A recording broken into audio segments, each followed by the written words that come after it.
In ancient times, there was an endless war between humans and monsters, with no end in sight. Thousands of years ago, Emperor Yu used the power of pattern for the first time. With this power, the emperor managed to seal the progenitor of the monsters. Since then, the monsters had sought to break the seal, leading to a centuries-long war with humans. When the emperor felt that his time was running out, he bestowed the power of the pattern, capable of defeating monsters, to 5 families. From that moment on, humanity began to use the level of the pattern as a status designation. Level 9 for the most noble, Level 1 for the lowest born. Currently, one of the lowest born humans was working as a salesman in a store. A customer came into the store and began to resent that people with the lowest pattern level were only wasting air, so he asked the salesman for cigarettes. As you can see, the customer had a pattern around his neck, showing that the customer had a level 5 pattern. The guy pulled out the item the buyer asked for and asked for payment of 30 yuan. The man began to resent that the salesman had no conscience since he was asking him for money. After all, he's fighting monsters to protect a pathetic bunch of scum like the salesman. The man became indignant and called for the manager. The manager immediately appeared in front of the buyer and asked what the buyer wanted from him. The man demanded that the salesman be fired because the salesman demanded that he pay for the merchandise and not just take it. Soon in the store's locker room, the manager was apologizing to Chi. However, the guy understood everything perfectly well and decided to quit his job himself, so as not to cause the manager any problems. Chi reminds us that they have experienced this kind of treatment more than once. People with high-level patterns will never consider low-level people as their equals, and in fact, they will not consider them as people at all. Guy notes that his dismissal is not the manager's fault. Sun has always treated him well, so he asks that Sun not feel guilty. The manager only hoped that the guy would get lucky in the future and gave him half a month's salary. As soon as Chi walked out of the store, his sister immediately approached him. The sister reported that she had sold her painting and earned 1,000 yuan. She excitedly told him that soon she would have a lot of money and then the brother wouldn't have to work several jobs at the same time. Her brother, on the other hand, felt that his sister's health was more important to him, so he wanted to take all the financial burdens on himself. Passing by the food counter, the sister couldn't look away. The brother asked the sister if she wanted ice cream. However, the sister remarks that her health is poor, so she cannot eat cold. The brother thought that on rare occasions, one could afford to eat such a thing as well. So he approached the vendor and asked for 1 strawberry ice cream. As soon as the sister took the ice cream, the first thing she asked the brother was if he wanted to try the ice cream. However, the guy thought that ice cream was only for children. The sister happily started eating the ice cream, so the brother didn't want to spoil the mood and decided to tell her about the dismissal after they got home. Suddenly, the street where the brother and sister were shook violently. The street shook because of the sudden appearance of a giant monster. People tried to run away from the monster. They wondered how the monster appeared in this area. After all, it was under the protection of the Zhong family. The brother grabbed his sister's hand and decided to run to the shelter. He thought that there must be someone from the Zhong family patrolling nearby. If they managed to take shelter, they would be safe. The sudden appearance of the monster caused the girl to drop her ice cream and looked at him sadly. The sister couldn't run because of her poor health, so she immediately started coughing. The brother noticed that his sister couldn't run and lifted her up on his shoulder. This was the first time the guy had heard of monsters being able to enter a protected area, so he thought something strange was going on. The Zhong family was one of the 5 families that received a gift from Emperor Yu. The giant monster was just around the corner, but people were still trying to save their lives and running as hard as they could. The guy was still trying to realize why the monster appeared in the Zhong family's territory. He realized that he needed to be more careful the next time he went out into the city. The most important task at the moment was to get his sister Lin Lin to the shelter. As he ran up to the shelter, he noticed that there were a lot of people standing near the shelter. He asked Auntie Jiang, who knew him, why everyone was standing outside and no one was entering the shelter. However, the answer came quickly enough. The man at the entrance of the shelter asked everyone to take their time. He explained that there were a limited number of seats in the shelter, so those with patterns below the 3rd level would not be able to enter the shelter. The ordinary people were shocked when they heard such terrible things. They couldn't understand why they were going to be left to die and not allowed into the shelter. Someone even suggested that everyone should run inside and then the man wouldn't be able to stop them. Chi stepped forward and notices that if people crowd near the entrance of the shelter, it will attract the attention of the monsters, and the shelter won't last long. He notices that the area is under the protection of the Zhong family, so they should be sending someone to help soon, and then everyone won't have to stay in the shelter for long. The man notices that the guy knows a lot, and since he knows a lot, he must be strong. So the man suggests Chi to take the monster away from this place, because according to Chi, the Zhong family will soon come and save everyone. However, at that moment, the man noticed that the guy only has a level 1 pattern, so the guy can't enter the shelter. People began to complain that the man just wanted them dead, he just wanted to survive. Someone pointed out that he had a level 3 pattern, so he asked to be let inside the shelter.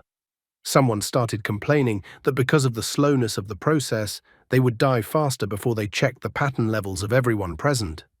A general panic started and people were swearing at each other, which was what the man wanted.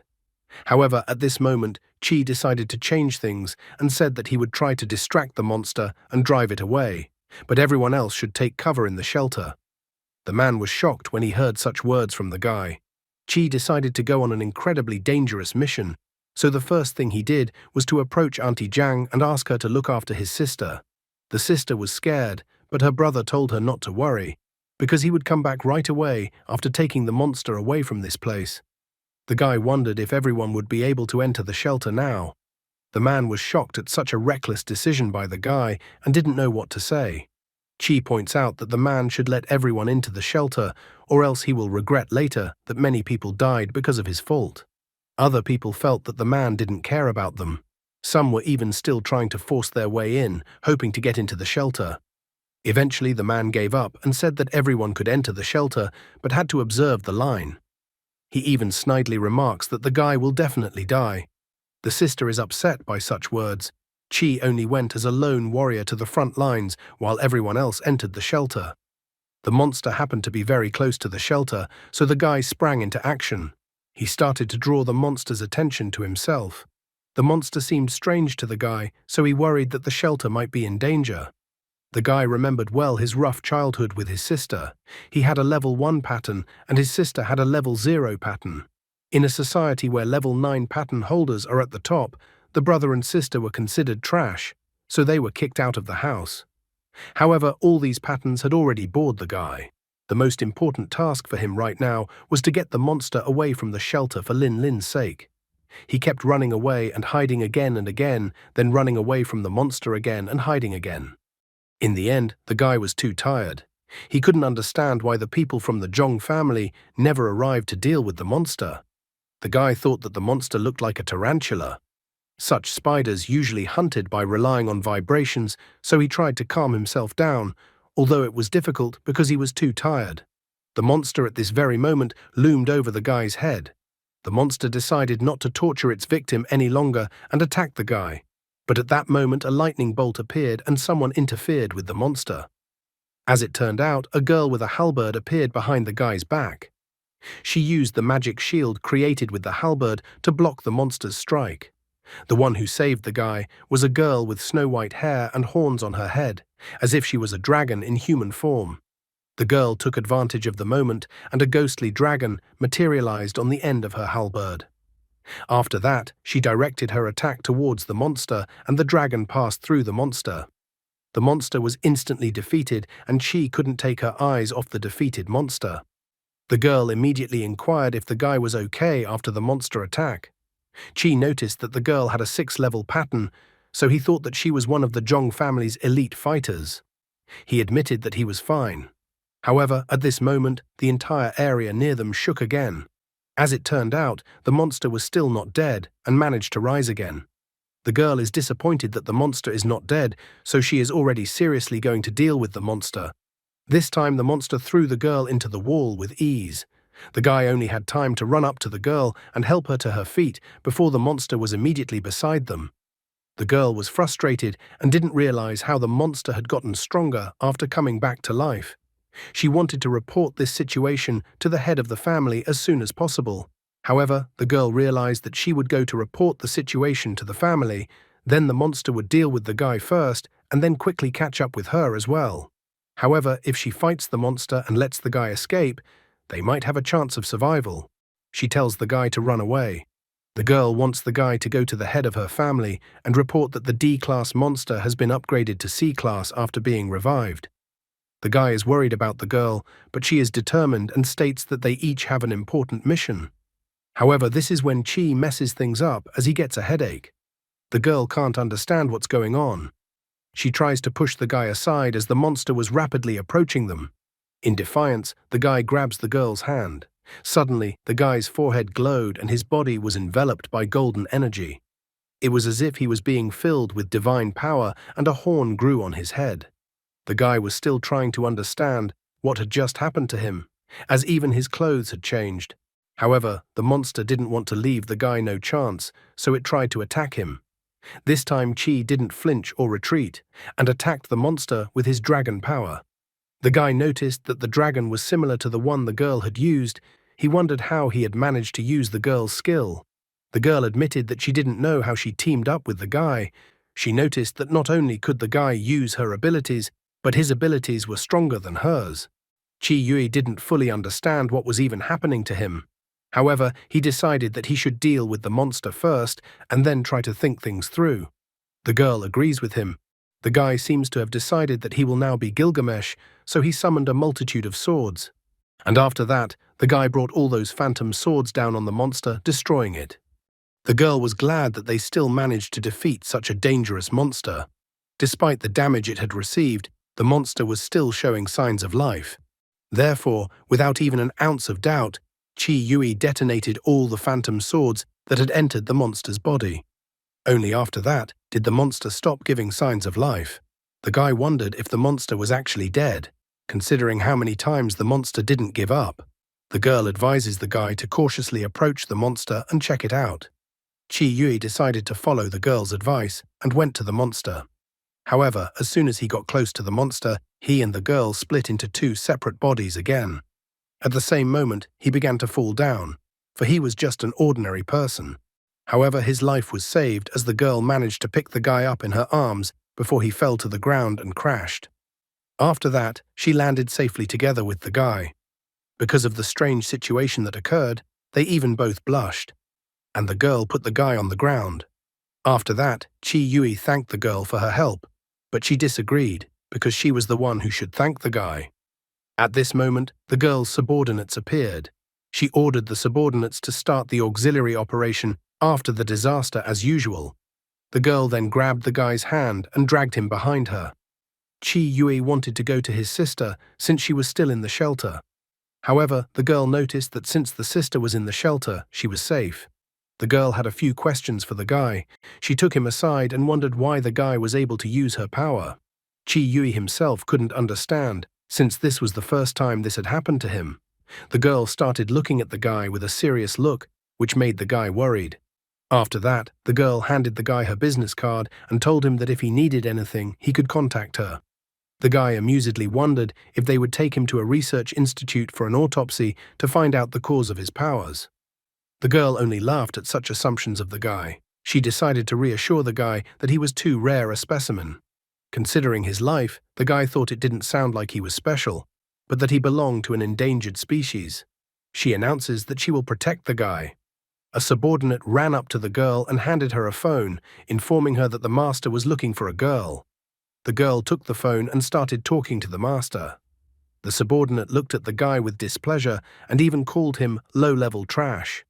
The girl finished talking on the phone and immediately called out to the subordinate. He immediately bent down to take the phone from the girl and asked what else he could help his miss with. However, to his surprise, his miss informed him that she was firing him. The subordinate helplessly fell to the ground, trying to realize how he lost his job. Chi Yui, on the other hand, asks the girl not to pay attention to such statements to him because he is already used to such things. However, to his surprise, the girl thanks him again and gives him a gift, a card. She asks the guy to accept her gift because he saved not only her, but also all those who were on the street.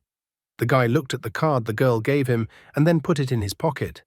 The girl's name was written on the card, Zhong Yuyan. Chi Yui accepted the gift from the girl, then said goodbye and went to the shelter where his sister was. Looking after him, Zhong Yuyan said that this guy was the key to resolving the whole situation. Soon the sister had to be taken to the hospital. Qi Yue applied cold compresses to her head to bring down her fever. The sister tried to reassure her brother, noticing that she was fine. However, the brother noticed that the sister's temperature had risen slightly. He thought it was because the girl had been scared a lot yesterday. As soon as he returned to the shelter after fighting the monster, his sister immediately ran up to him and hugged him. The people who were in the shelter were happy that the guy was alive and greeted him as a hero because he had saved everyone. A man immediately ran up and got on all fours in front of the guy. He apologized for deliberately putting people in a difficult situation, so he asked that the guy ask the Zhong family so they wouldn't fire the man. The man did not do this at all sincerely, he was only worried about his job. It was too humiliating for him to bow down in front of a guy with a level 1 pattern. Lying in the hospital bed, the sister apologizes to her brother and admits that she feels like she's pulling her brother back. She wanted to say that her brother almost died yesterday because of her, but her brother interrupts her and refuses to listen to such words. He points out that outsiders' conversations are not about their family. So if the sister feels guilty, let her make him the best radish and pork rib soup when she recovers. Suddenly, someone knocked on the door of the girl's room. The brother decides to go and see who came, and he asks his sister to take her medicine and get a good night's sleep. As soon as he came out of the hospital room, he was greatly surprised. In front of the sister's hospital room gathered incredibly many people, so the guy could not help but be surprised by this turn of events. Qi Yue wonders if the people came because of Miss Zhong. The guy immediately admits that this is the case and he is following Miss Zhong's instruction. However, the blonde guy with glasses immediately runs up to the guy and informs him that if he falls into the clutches of the first guy's family, he will become useless. The blonde guy with glasses thought the guy was interesting, as the guy was a low-level pattern holder and has abilities like a high-level one. The blonde guy with glasses thought that this was a new mutation, and he was eager to study this mutation. Qi Yu was stunned by such remarks towards him. A girl standing nearby remarks that scientists are crazy and that they only want to study someone or dissect them. She tries to seduce the guy and wonders if he wants to join the Shen family. After all, they are no less noble than the Zhong family. Suddenly, the guy is in incredible demand. The Zhong and Shen families wanted to get their hands on him. Someone present also noticed that his family also wanted to get the guy. They were surprised that the guy was being offered the best options. However, the guy was not so simple. He only saw strained smiles in their gazes. People still thought he was trash. They thought he was just lucky and that any of the families just wanted to squeeze everything out of him and throw him away. In their minds, they only thought that he was trash, and thus would always remain trash. Qi Yue did not underestimate himself, so he informed the others that since they wanted him to join one of their families, he wanted to talk to everyone in turn. And after that, he would decide which family he would go to. This antics of the guy infuriated almost everyone present. They began to resent that the guy is taking too much on himself, and after all, he is only a low level. However, the guy didn't lose his pride, and he pointed out that everyone present should realize that they were the ones begging him to join them. The guy even showed in front of the eyes of those present the card that Zhong Yuyan had given him. Qi Yue informs the guy who was from the Zhong family that since the eldest daughter of the family kindly invited him, he feels it is too disrespectful to reject such a generous gift. So he informs that he is joining the Zhong family. However, there was a problem. His sister had a fever, so his sister needed to stay in the hospital. The Zhong family guy immediately understood everything and said that the girl would be taken with Qi Yue to the Zhong family's private hospital. After that, the guy went back to his sister's room. Everyone who came was furious at the guy's antics. Someone even remarked that such a guy couldn't be made to bow his head by power alone. The sister inquired what had happened. The brother reassured his sister, for they would be fine now. At this time, a raven was watching the conversation between the brother and sister on a tree branch near the hospital. In the evening of the same day, Qi Yue went to the Zhong family's house. There were many people in the Zhong family house. As soon as Qi Yue arrived at the Zhong family house, the atmosphere immediately changed. The guy was immediately surprised that someone with a level 1 pattern was able to enter the house. The man behind him even called Qi Yue pathetic. The girl, standing next to him, advised them to be quiet because the low-level guy had arrived with the manager. The guy was surprised that Manager Sun had personally invited such a weakling. Chi Yui walked along with the manager through the scornful gazes of the people present. Suddenly, a blond man with a glass of wine in his hands blocked their way. He inquired as to why Manager Sun had let the one-level guy in. Manager Sun respectfully addressed young Master Tsui and pointed out that this was Master Zhong's special guest, so the manager asked to let them pass. The blond man suspiciously yet contemptuously eyed the guy in front of him. He didn't understand how such trash could be a special guest.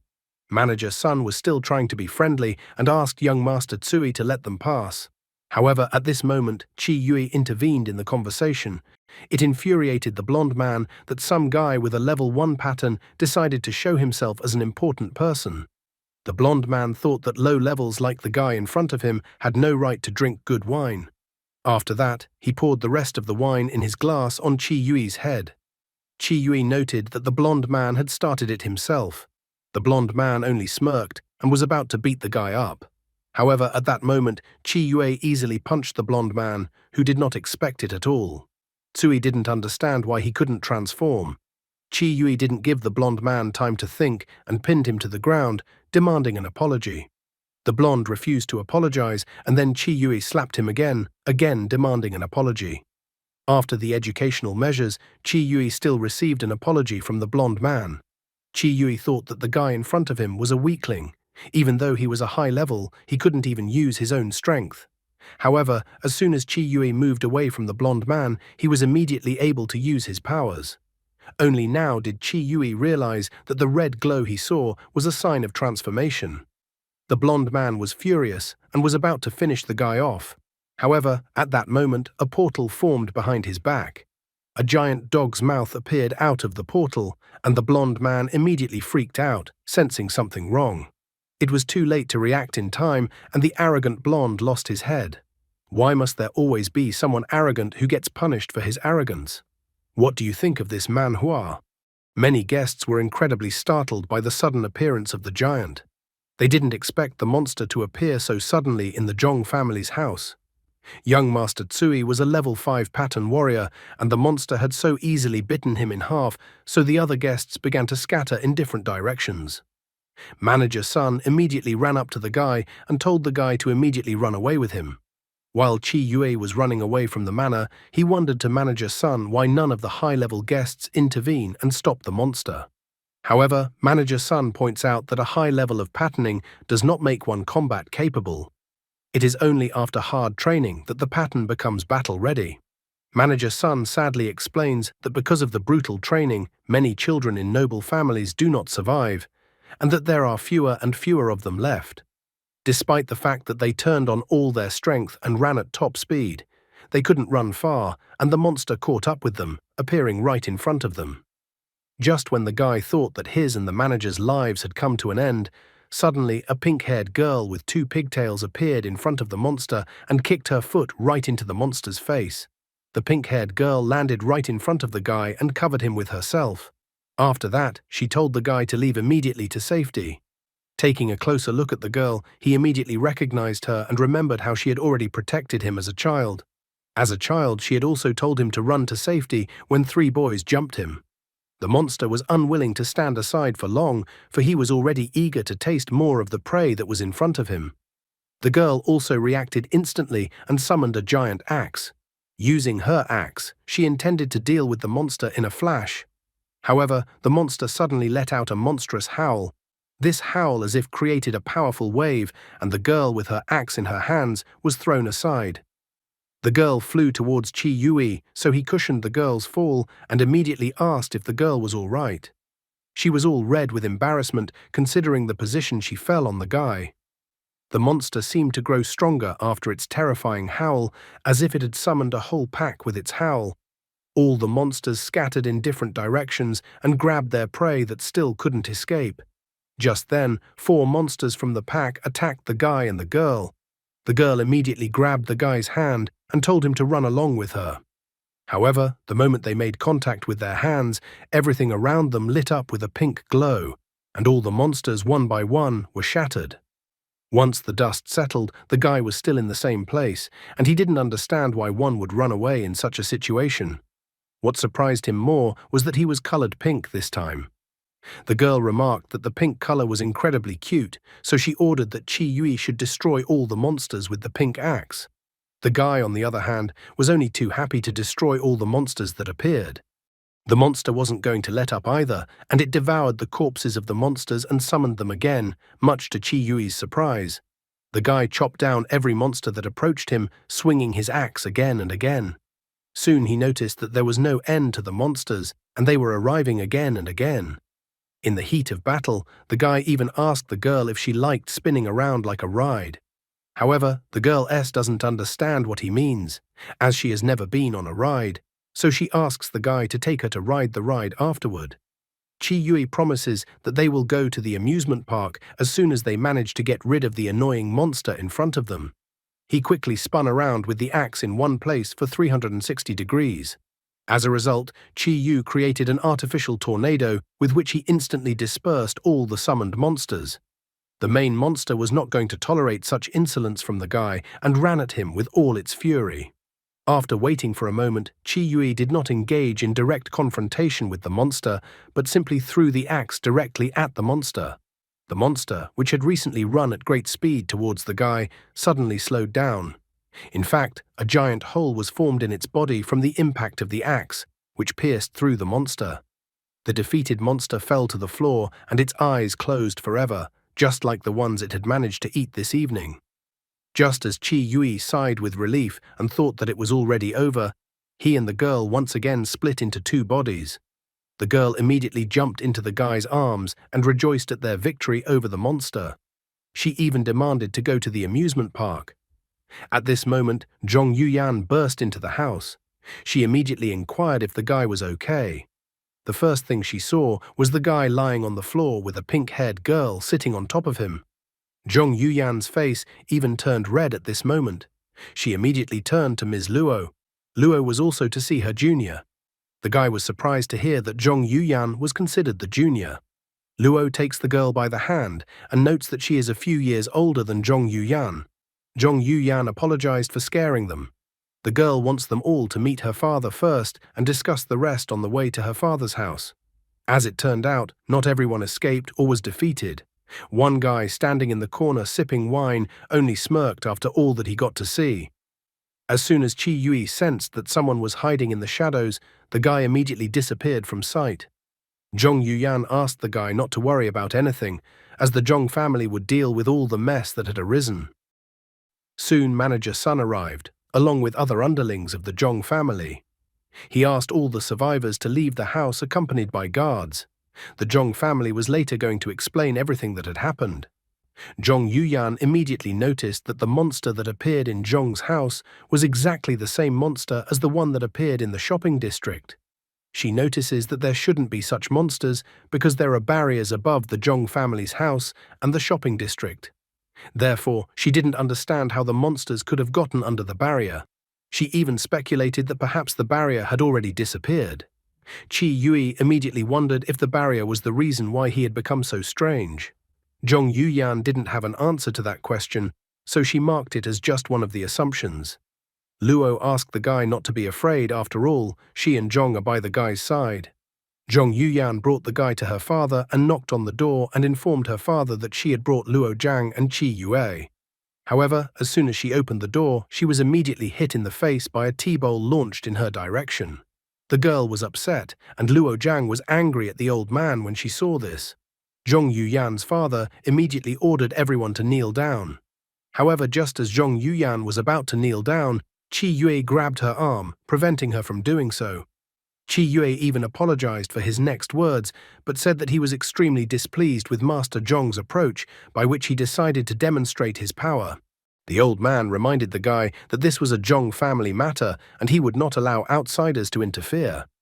The girl jerked the guy's hand away with a frustrated look, hinting for him not to interfere in this situation. However, Chi Yui was not going to leave it like that, and resented that he couldn't imagine that noble families didn't know how to greet guests. After that, he defiantly turned around and was about to leave the house. Just at this moment, the old man couldn't stand it.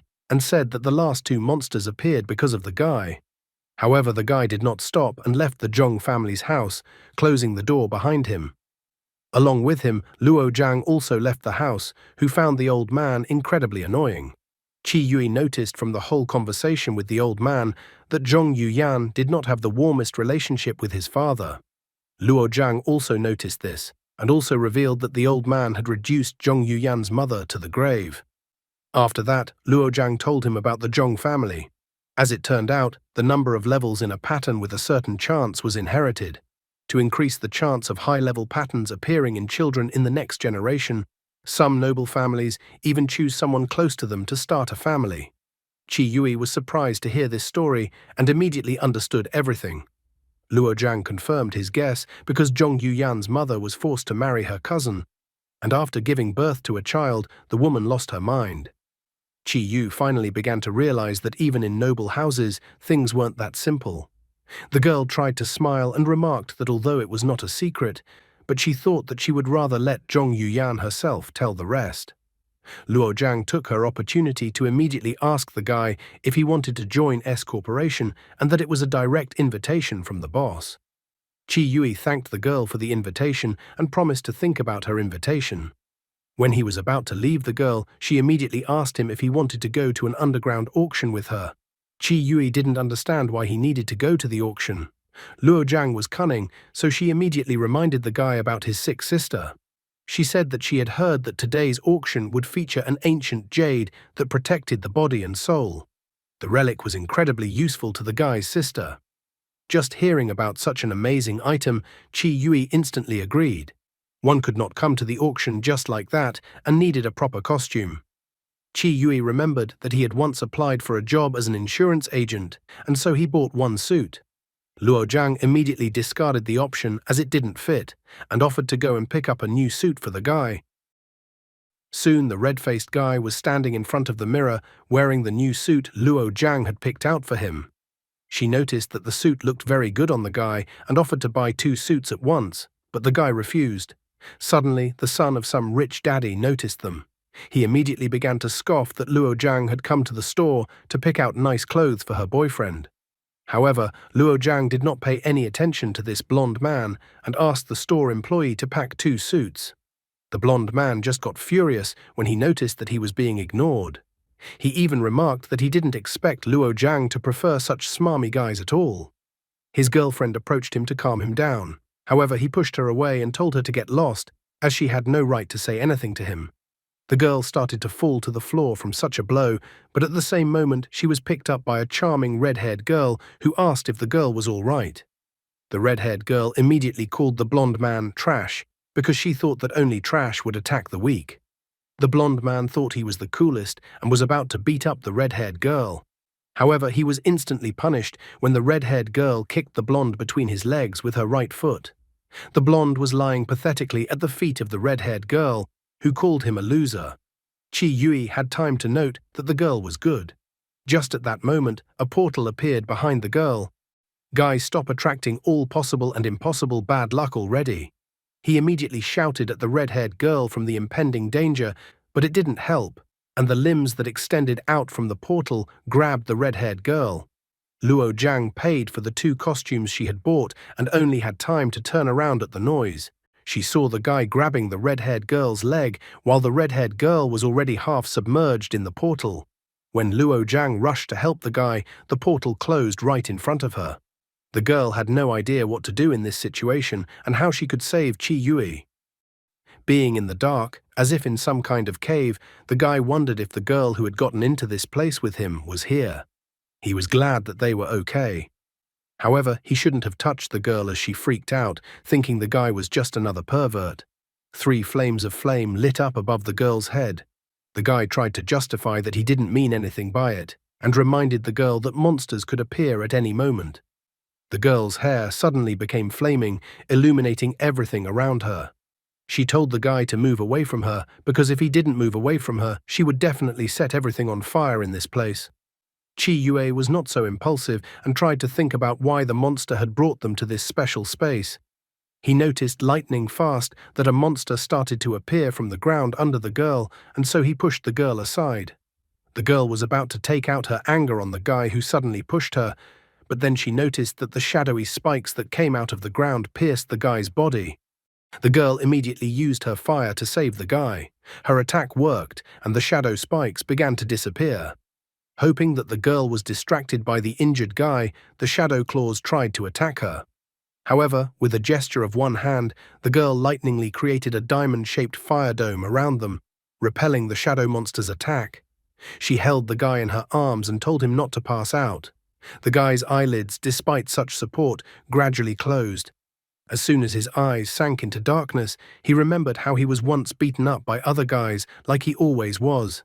They always mocked him and beat him up regularly, for he was the weakest in their eyes. In their eyes, he was not a human being, but just trash.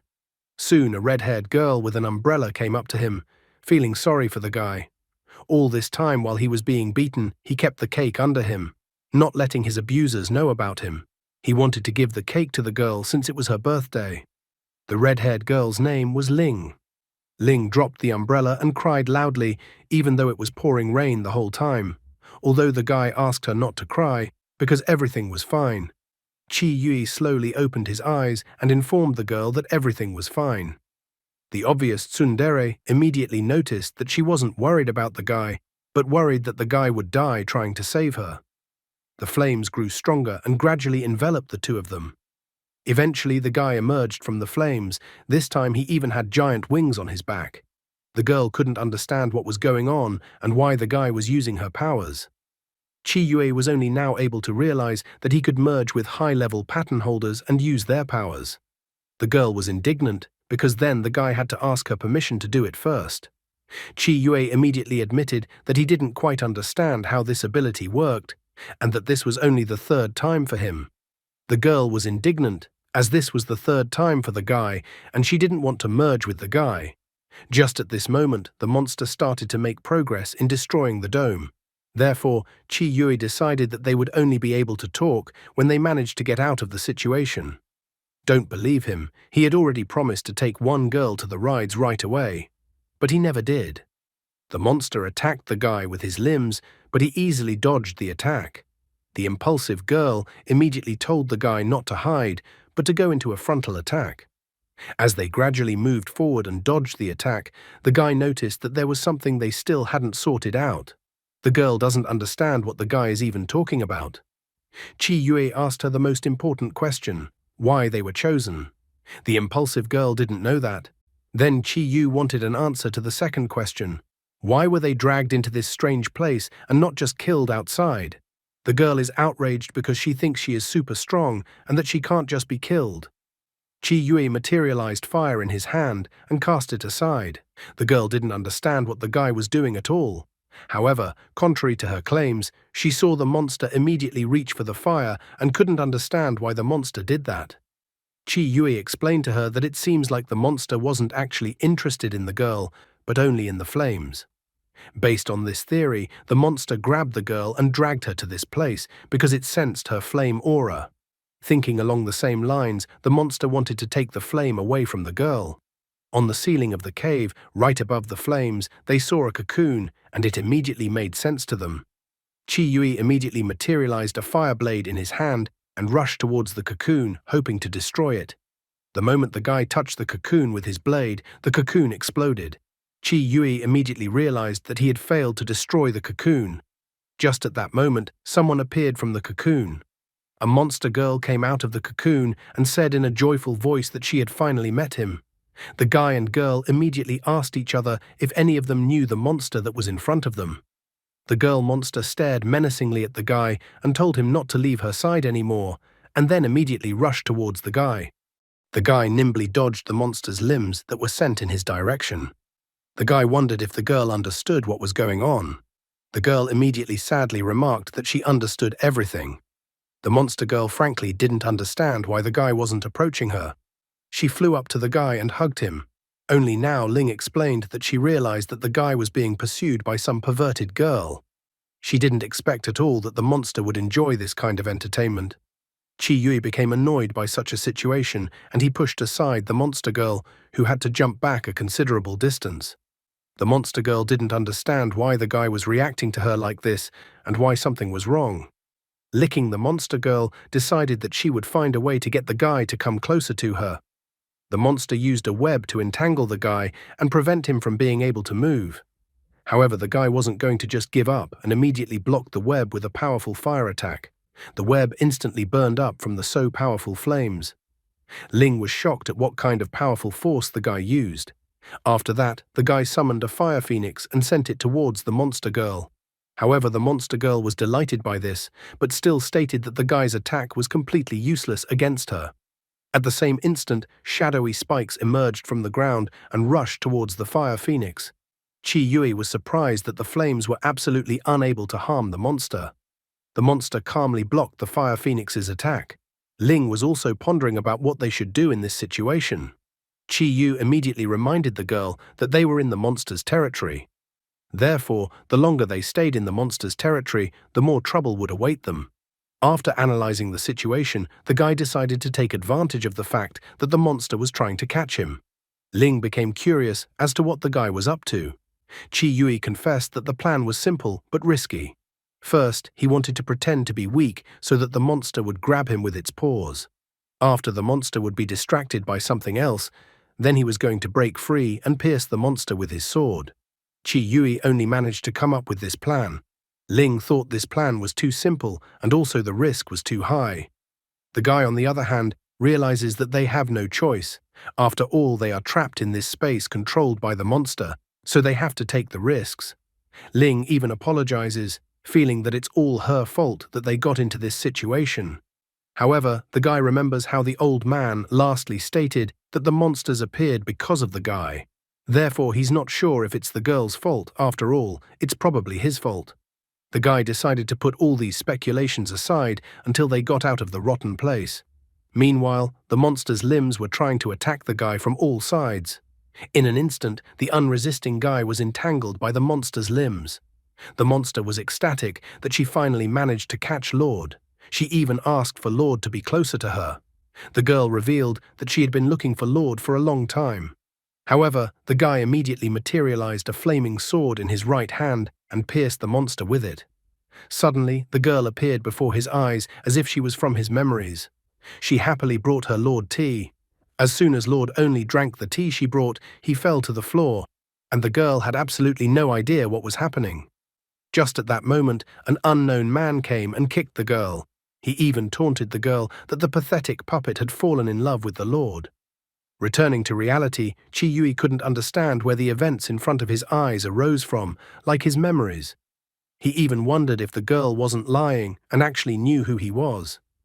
In her last words, the girl monster regretted what had happened and asked that the flames burn away the sins she had committed. Ling immediately noticed that the place they had gotten into was about to be destroyed. A moment later, they were back in the store and immediately split into two bodies. Ling put her arm around the guy and noted that he was incredibly cool. Suddenly, the guy found the wooden monster girl figurine he had recently destroyed in his hand. Luo Zhang saw the wooden figurine and immediately thought that it was a patterned helper. Aren't there too many coincidences and happened events in a guy's life in a few chapters? Why do such simple and naive plans work? Qi Yui was puzzled, completely unaware of what the girl was talking about and what the patterned helper meant. However, at this moment, the wooden figurine came to life. Qi Yui touched the miniature girl, surprised that she still survived his attack. Luo Zhang explained that the girl was most likely a guardian servant. After that, Luo Zhang decided to further explain what she was talking about to the still uncomprehending guy. A patterned helper is a doll that serves the owner of a high-level pattern. Patterned helpers were usually divided into two types. The first type were the serving patterned helpers. The second type of patterned helpers were the guarding ones. Xiaoling even began to scoff, looking at the petite girl, that the latter was the entertaining type. After all, the girl seemed very funny to Xiaoling. Luo Zhang had been in the mall all this time, not understanding what happened to Qi Yui, so now she was waiting for answers as to where the guy got the patterned helper from. Without quibbling, the guy explained that after he destroyed the monster, there was a wooden figurine left behind, so he took the figurine and brought it here. Luo Zhang was still worried about the guy. She explained to the guy that the patent assistant had made a contract with the guy and would obey him completely. However, she was still worried that suddenly the patent helper would be incredibly dangerous in the future. Xiaoling even apologized to the girl for dragging the guy into such a situation. Qi Yue was also going to be more careful next time. Luo Zhang was worried about the guy because she was completely helpless, not knowing how to help the guy who disappeared right before her eyes. Qi Yue thanked the girl for being so worried about him. He was still such a youngster in this area, so Luo Zhang's help was incredibly valuable. Since the guy felt guilty, Luo Zhang didn't hold back and invited the guy to join S Corporation again. Qi Yue once again became evasive, trying to shift the focus to the fact that they were going to the auction this evening, so they didn't have much time. Luo Zhang was upset that the guy basically refused to join her S Corporation again. Xiaoling understood deep down how desperate Luo Zhang was. Luo Zhang then revealed that after the girl and the guy were dragged into her space by the monster, then she contacted Zhong Yuyan and told her all the details of the incident. Therefore, after the guy was found, it was imperative to tell Zhong Yuyan that he was fine. In addition, Qi Yue's clothes needed to be changed, as after the battle and the dungeon, his clothes were all tattered. Qi Yue immediately became involved in the conversation, inquiring if Zhong Yuyan was all right. As it turned out, when Luo Zhang had called her recently, that girl had only briefly replied that she was fine. Xiaoling could no longer contain her laughter and laughed out loudly, causing the people present to be bewildered. She was amused that the guy was still worried about others. After all, judging from what she had seen and heard, the guy had been meeting monsters for the past few days, which meant that there was bound to be some surprise waiting for him at the auction. It was only at this point that it finally dawned on the guy that a lot of strange things had happened to him over the past few days and that he was turning out to be a total loser. After a while, there was an explosion in one of the buildings. Qi Yu, already holding his new girl in his arms, ran as fast as he could. After all, he had another monster situation that had become commonplace in recent days. Another giant monster couldn't resist the guy, as if it sensed the female's pheromones and rushed to get to know him better. The guy was furious and blamed Qing Qi for definitely jinxing him. Suddenly, the girl in his arms puffed up her cheeks and wondered who Qing Qi was. However, the guy was incredibly angry. He didn't understand why the girl cared about this particular question at this moment at all. Meanwhile, the monster had already caught up with them, about to trample the guy and the girl with its giant paw. 2 hours before the monster incident, Qi Yue and Luo Zhang arrived at the auction. The host came on stage to welcome all the guests and announce the start of the auction. They had prepared many rare items for today's auction. Therefore, the host hoped that each of the auction guests would be able to find an interesting item for themselves. Luo Zhang, Qi Yue, and Xiaoling were seated in the luxurious VIP guest box. Qi Yue was perpetually dissatisfied as always, not understanding why he was forced to dress so formally. Xiaoling thought that there were always some problems with the auction organizer. At this moment, Luo Zhang calmly said that Qi Yue could take pictures of anything he liked, because Zhong Yuyan had previously informed her that she would cover all the expenses. The guy was shocked to hear such coveted words. Xiaoling was also overjoyed at the news. However, her fervor was quickly cooled down by Luo Zhang, telling her that Zhong Yuyan would only pay for the guy's purchases. Qi Yue felt embarrassed at this moment. Luo Zhang didn't see it as a problem since Zhong Yuyan wanted to poach the guy into her family. Luo Zhang was also surprised to learn that Zhong Yuyan was willing to give up a lot to get the guy, because the girl was a real shark in the business world. Luo Zhang told the guy to prove indeed that he was worthy of Zhong Yuyan's efforts and time. The girl didn't even hide her feelings, admitting that she was incredibly jealous of Zhong Yuyan because she too wished she had so much money. Xiaoling could no longer contain her feelings. She was incredibly resentful because this auction was going to include an ancient weapon that she didn't have enough money for. She even grabbed the guy's leg, begging him to buy the weapon she needed for her, but the guy couldn't do it because he didn't have any money either. Xiaoling didn't understand what the guy was telling her. After all, she had just heard that Zhong Yuyan allowed the guy to take whatever he wanted at the auction. However, the guy wouldn't spend Zhong Yuyan's money, saying that this bid was just for him. Xiaoling thought the guy was greedy. Suddenly, Luo Zhang abruptly got up from the couch and walked to the mirror. The guy wanted to wonder what happened. However, at this moment, the host was about to move on to the next auction item. The host noted that the main surprise of this auction was about to be revealed. Once the mystery was revealed, the host announced that the world had been explored in search of ancient items.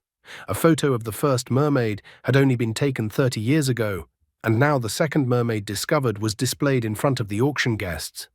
The mermaid was incredibly distressed and incredibly frightened. Suddenly, her gaze changed dramatically, and she looked directly at Qi Yui as if she sensed something.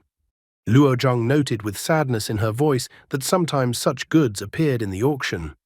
Xiaoling thought that it was incredibly vile to display such goods.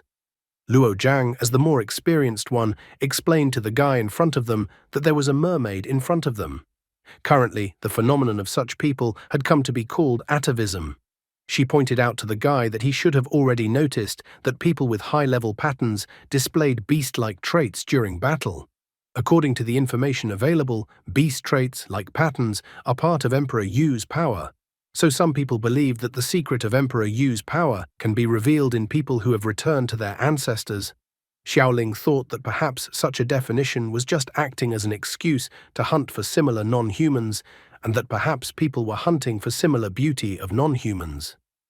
At this moment, Qi Yui seemed to resonate with the mermaid, who couldn't take her eyes off of him. The guy finally gave up and asked Luo Zhang if Zhong Yuyan had set any prohibitions regarding what kind of items the guy could buy at the auction. Xiaoling couldn't believe that the guy had dared to do such a thing. She couldn't help but praise the guy for using Zhong Yuyan's money to buy a girl for himself. However, Qi Yui was of a different opinion. After all, he just wanted to save the mermaid. Xiaoling didn't care, since if Zhong Yuyan was there, she would have done the same thing. After giving Qi Yui and the girls enough time to talk, the host announced the start of the auction. He said that the starting price of the beautiful mermaid was 100 million. There were many rich people at the auction, so the starting price went up immediately. Someone gave 110 million, another outbid offering 130 million, then 160 million, a man offered 180 million. Next to them was the Qi family's box, whom Xiaoling politely called a pack of lunatics. Qi Yui, adding the price, couldn't even hide his smile anymore, anticipating that Zhong Yuyan would definitely reprimand him for spending such a gigantic amount of money. Xiaoling felt that they had no choice anyway, because if the mermaid fell into the hands of the Qi family, the mermaid would definitely be finished, so she wanted to save the mermaid. This gave the guy confidence, and he offered 310 million for the mermaid. The host was incredibly excited to hear that someone was offering such a sum of money for the mermaid. However, it seems like someone in the Qi family's box was clearly not happy about it.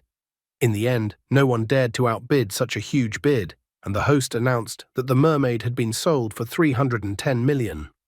The guy was relieved and fell down on the sofa without strength. The girls were also satisfied, for they had managed to save the mermaid, albeit at Zhong Yuyan's expense. However, at the same moment, there was a massive explosion on the stage. The helpless host called out for help from anyone. As it turned out, a giant one-eyed monster appeared in the arena. The security system immediately sounded the alarm. The giant monster let out a monstrous roar, causing many of the auction guests to instantly react and rush to run as far away from the monster as possible. The mermaid was still intact, but trapped in a tank under the rubble of the building. Qi Yui's first thought was that they needed to save people at all costs. So Xiaoling grabbed the guy's hand, and the girls jumped straight out of the VIP box downstairs. Seeing that the guy was incredibly scared, Xiaoling didn't hold back and started teasing him about being afraid of heights. Once they reached the monster, Luo Zhang informed the others that she would hold the monster back, so Qi Yui and Xiaoling should get busy rescuing people. Summoning a giant axe, Luo Zhang resolutely rushed towards the monster, snarling at her. Qi Yui ran up to the mermaid first, asking if she was all right. Xiaoling told the guy to step aside as she decided to smash the aquarium with her sword. Once the aquarium was broken and the mermaid was in Qi Yui's hands, Xiaoling told him to start by carrying the mermaid away while she went to help Luo Zhang. The monster was quite strong, so even though Luo Zhang had already restrained it, it still attacked Xiaoling with its tentacles. Luo Zhang and Xiaoling both attacked the monster using their weapons, but to their disappointment, they were completely unable to even wound the monster. With the girls' pathetic attempts, the monster became enraged and let out a monstrous roar. It easily threw Luo Jiang and Xiaoling aside with its tentacles. The monster did not stop there, as it seemed that the girls were not the main course on its menu. The monster rushed towards the fleeing Qi Yui, who had a mermaid in his arms. So much trouble in 2 days is certainly something to have. If things keep going like this, he would soon be thrown out of the city so he wouldn't disturb the rest of the residents. Qi Yui ran as hard as he could while holding the mermaid in his arms, but the giant monster was already too close. As he continued to hold the mermaid in his arms, he dodged the giant monster's tentacle blows with great difficulty. At this time, all he cared about was how to get rid of the giant monster so that there would be at least one opportunity. The mermaid was already getting dizzy from his endless jumping. She began to scream and complain about how she was being treated. Qi Yue, on the other hand, looked at her with a look full of annoyance. The mermaid saw his facial expression and even cried. However, this irritated the guy even more, and he told the mermaid to stop crying. He brought his face as close to the mermaid as possible. But at that moment, the mermaid cried with incredible force that the tears literally rushed in a huge stream from her eyes. At the same moment, a bright blue aura enveloped the two of them. As soon as the glow disappeared, then instead of the guy and the mermaid appeared like a sea god. Powerful streams of water swirled around the sea god's body that even the giant monster stopped in place for a moment, slightly puzzled. Qi Yui at this time was as if he was on the seabed. He asked the mermaid what kind of place they were in and why the mermaid was in that place with him. The still crying mermaid began to look around. Qi Yui began to wipe the tears of the mermaid, who didn't understand what was even happening. He wondered if the girl could touch him too. Holding the mermaid's hands, the guy asked her again if this was her ability. Not waiting for an answer to his question, he didn't pursue the topic further, but reminded the mermaid that first they needed to get out and deal with the giant monster. Still a little disgruntled, the mermaid promised the guy that she would do her best. A bolt of lightning suddenly struck the body of the sea god's semblance. The mermaid immediately noticed that since it had returned, it seemed to be her ability. The guy explained to the mermaid that they had to deal with the beast first. Now their bodies were united and could only be separated after defeating the giant monster. He even decided to mess with the mermaid, asking her to make sure she didn't start crying again during the battle. At that, the guy summoned his trident. The monster wasn't going to wait to be easily defeated, so with a terrifying roar, it rushed forward to attack.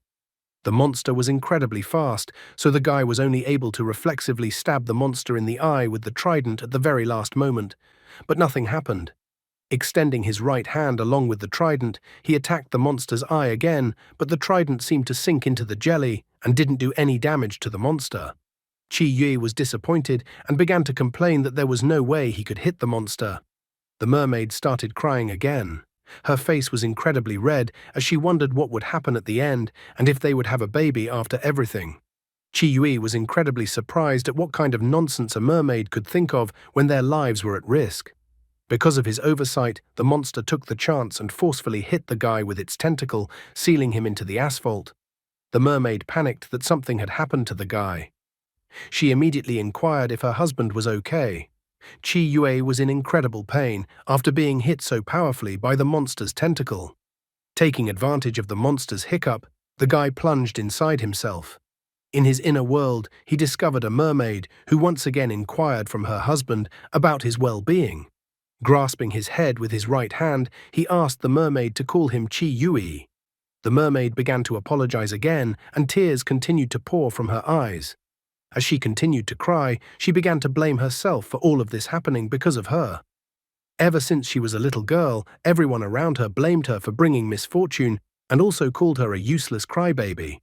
No one wanted to communicate with her and be near her. Everyone avoided her. Eventually, the girl broke down under the pressure of reality.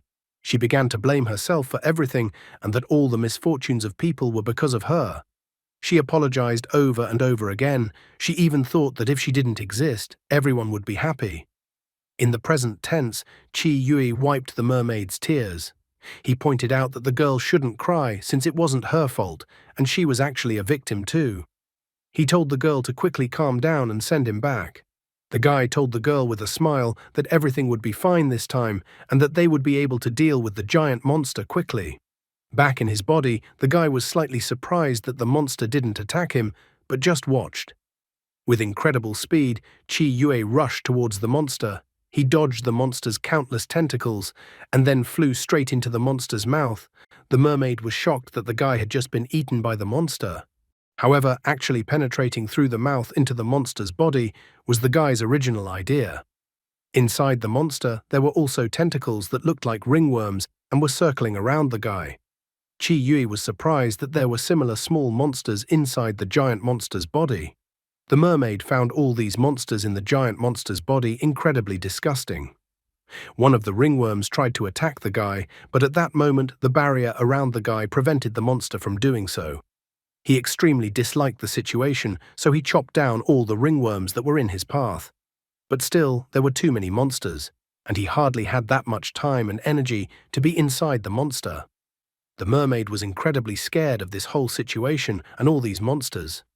The barrier was able to repel almost all of the monster's attacks.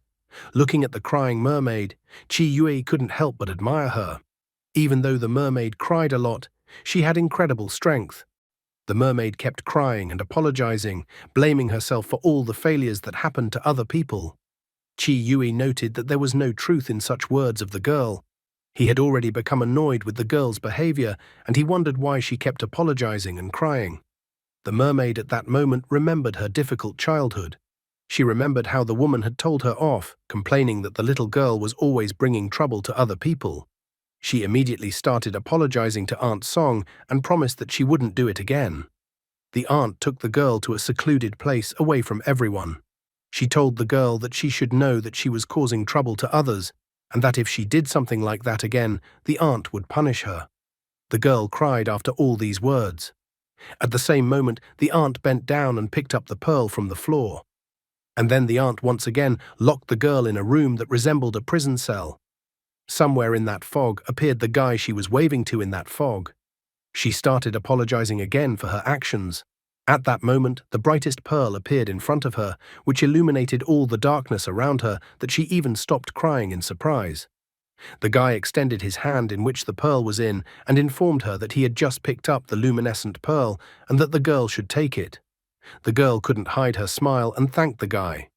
Chi Yue felt that there was no need for gratitude towards him.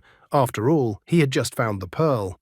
Looking around the insides of the giant monster, he immediately noticed an unnatural growth inside the giant monster and realized that it was the giant monster's weak point. The girl finally began to realize that since the monster was hard to destroy from the outside, the guy had to get inside the monster to destroy it from the inside. The guy confirmed the girl's assumption. He even pointed out that the mermaid looked much prettier when it smiled. After that, Chi Yue became serious, concentrating the waters around him. Giving a spin, he rushed out holding the trident in his hand, attacking the giant monster's weak point. However, even inside, the monster was incredibly strong. Therefore, after spinning around again, the guy attacked the monster with his trident with incredible strength. The monster roared in pain, blowing its stinking breath at Luo Jiang and Xiaoling who had arrived. They were slightly surprised by the events, not realizing what was happening at all. In the same instant, a rotating trident appeared from the monster's body. And then, Chi Yue jumped out of the monster, glowing with a blue aura. After his pathos landing on both feet on the pavement, he immediately greeted the girls. The girls were surprised that the guy was able to defeat the giant monster. However, both girls were curious as to why the guy and the mermaid were all in the same body. As if remembering this, the guy turned his attention to the mermaid and asked her why they still hadn't split into two bodies. However, the mermaid didn't know the answer to this question either.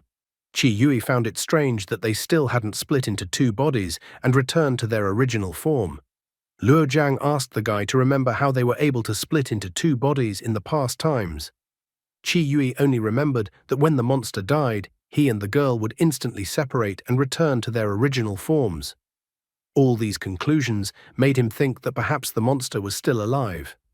However, the monster's remains had already started to glow and disappear. Now it was beginning to annoy him that somehow the fusion couldn't be undone and he couldn't return to his original body. The mermaid, on the other hand, told her husband to quickly find a solution to the problem. Luo Jiang, Xiaoling, and even Zhong Yuyan, who had come up and was red-faced, were surprised when they heard that the mermaid had called the guy her husband. The mermaid had definitely brought him bad luck, at least by calling him her husband. After all, the guy would now have to explain himself to the other three girls. He hadn't even remembered his sister in all this time until Luo Zhang reminded him when she wanted to call him to the auction. Soon Qi Yue to the axonic room, where the scientists and medics had gathered to examine the guy's health condition and why he hadn't returned back to human form. Luo Zhang, Xiaoling and Zhong Yuyan were standing outside the room. They were also showing the guy's sister through the tablet what was happening to him.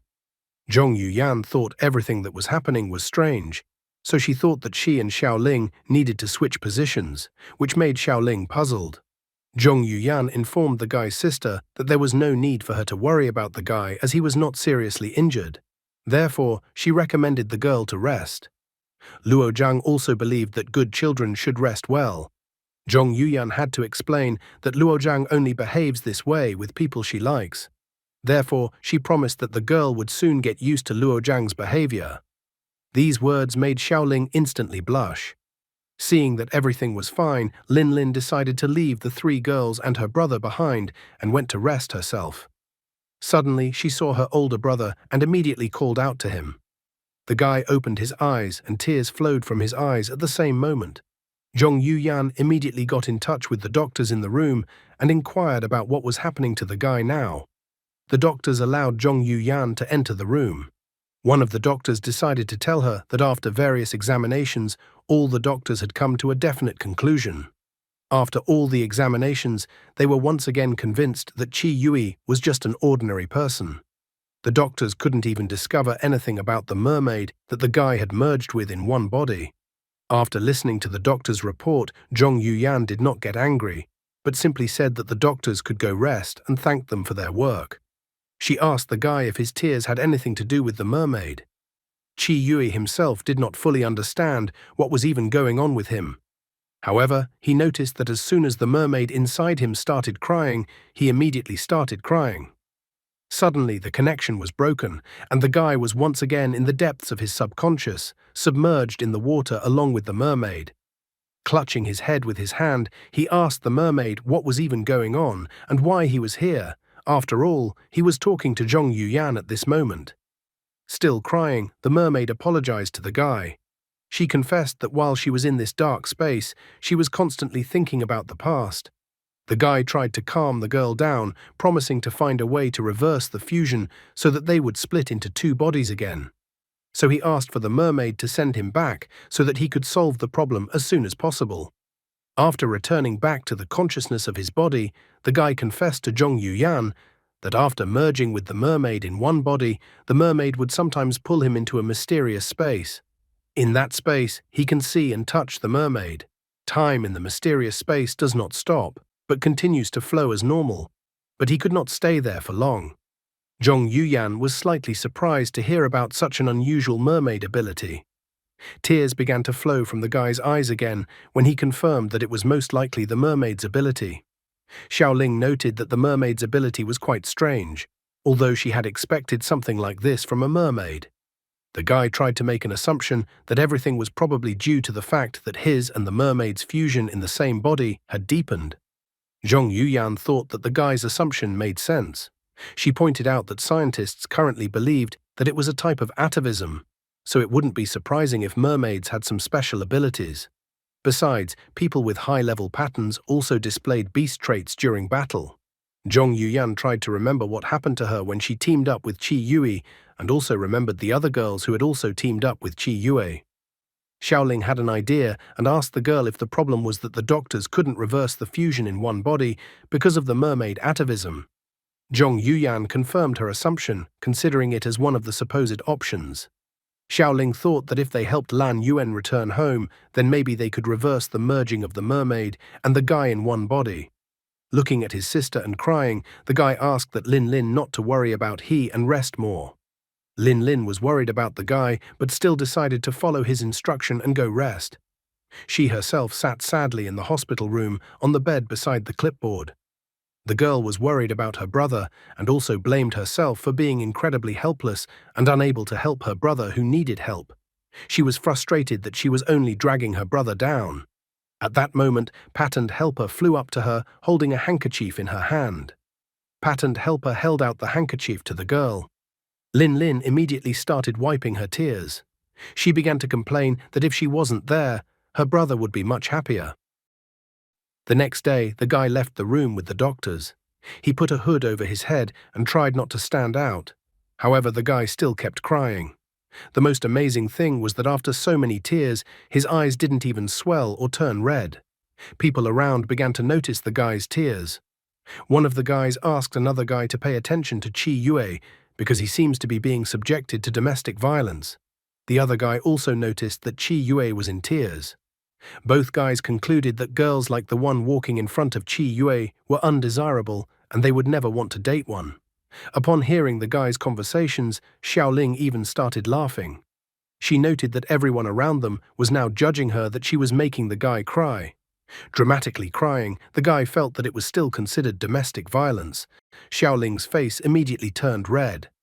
She reminded the guy that Luo Zhang and Zhong Yuyan were unfair to her since they sent Qi Yue along with her to send Lan Yuan home with the two of them.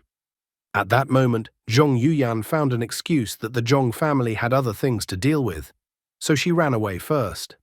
Luo Zhang also immediately made the excuse that she had just gotten a phone call and needed to run away.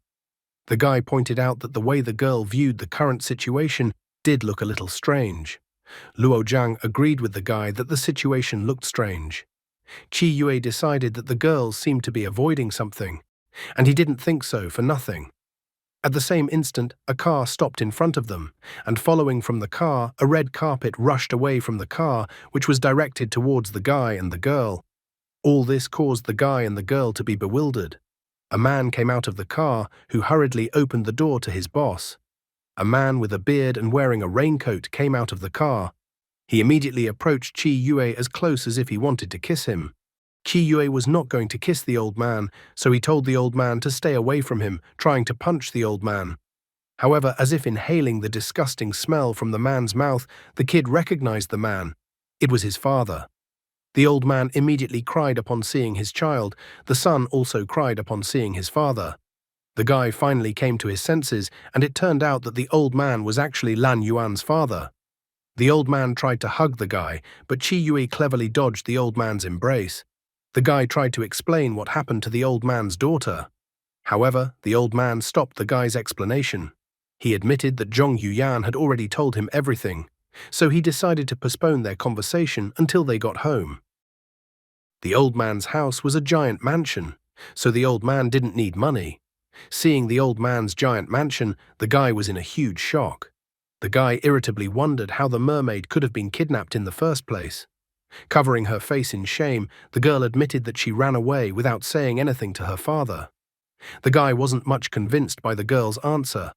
Guiding them through the corridor of the giant mansion, the old man asked them about the main goal, that it was necessary to cancel the merger of the mermaid and the guy in one body.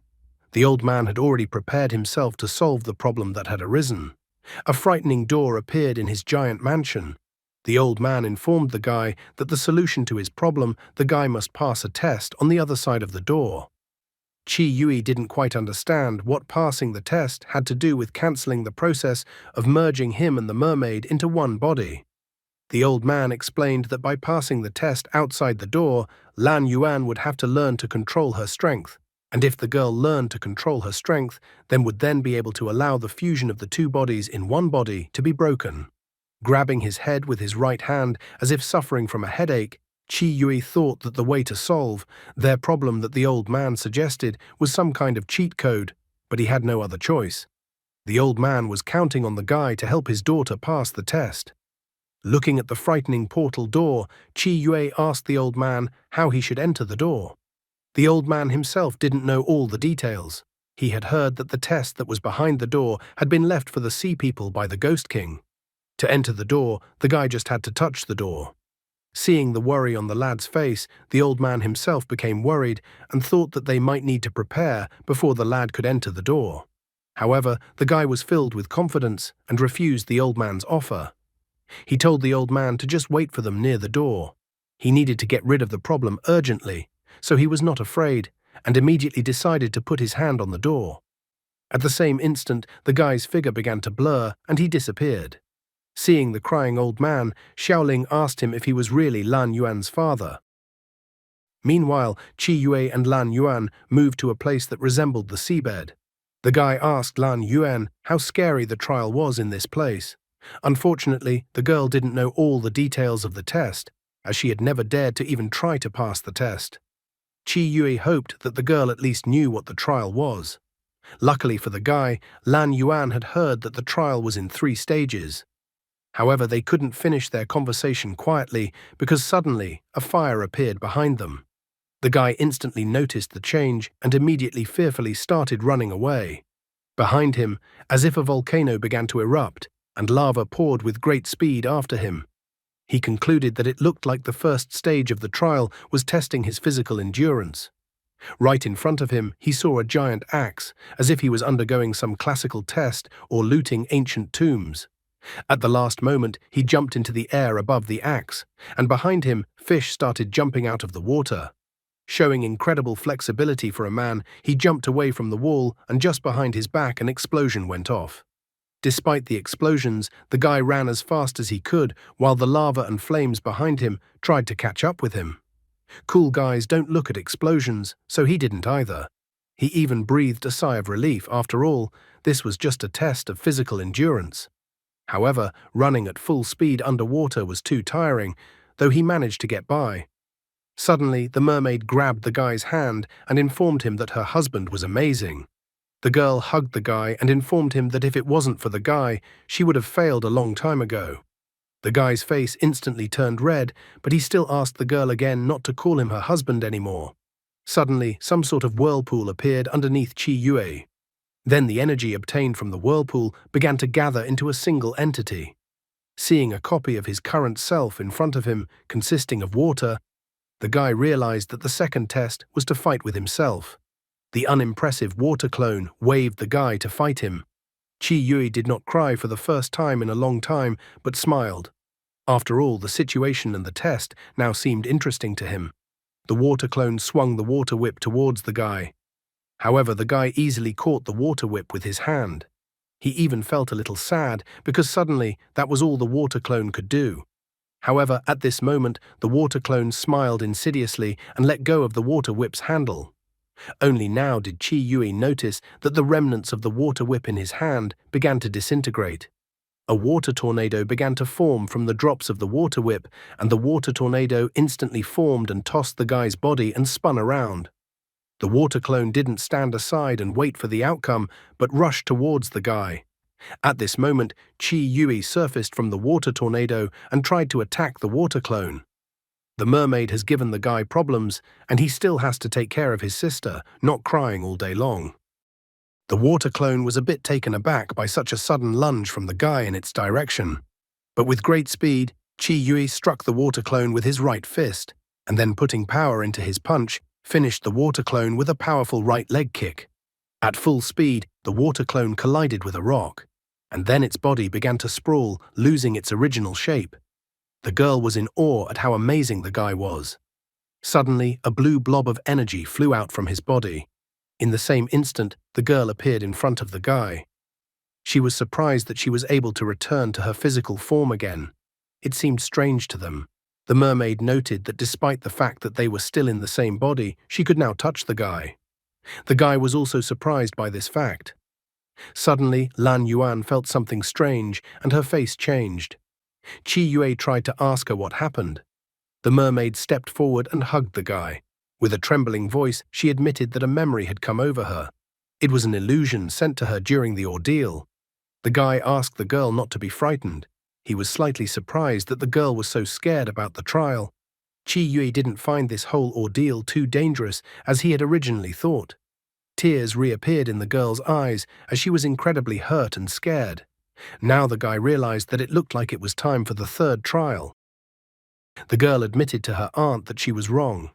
The aunt noted that the girl had finally figured it out. She looked at the girl with an incredibly horrified face and then asked what the girl specifically thought she had done wrong. Yuan was all trembling with fear. She tried to say what she shouldn't have done. But the aunt was furious about it all, and she grabbed the girl, saying that the girl shouldn't ask to hire more babysitters. She began to mentally pressure the girl, As if it wasn't enough for the girl to have her, the woman hugged the girl and, with a frightening expression on her face, declared that she was the only one who truly loved and cared for Lan Yuan. She then looked at the girl and asked her what she wanted for lunch. Lan Yuan wanted to say that she wanted to eat, but the woman interrupted her. The woman said that the children needed to eat more vegetables, so she was going to make one dish. However, at this moment, Qi Yue appeared. He sadly noted that even if it was an illusion created by the ordeal, it was still unbearable to endure. The woman abruptly turned around to look at the one who dared to interfere with her. The guy walked over to the woman and pointed out that Lan Yuan hadn't even said that she wanted to eat. After the guy said that, the woman suddenly laughed at the top of her voice. She pointed her finger at Lan Yuan, informing her that she was just a small child, and a small child knew almost nothing. They immediately returned underwater. The woman's body began to slowly change and transform. Her arms began to transform into wings, and then her entire body, except for her head, began to transform into a bird-like shape. Lan Yuan was startled when she saw what her aunt had turned into. After that, the bird-like woman tried to attack the guy and the girl. However, the guy reacted with ease, covering them with a water shield and preventing the woman from even hitting them. The monster was angry, not understanding why the girl was rejecting her like this.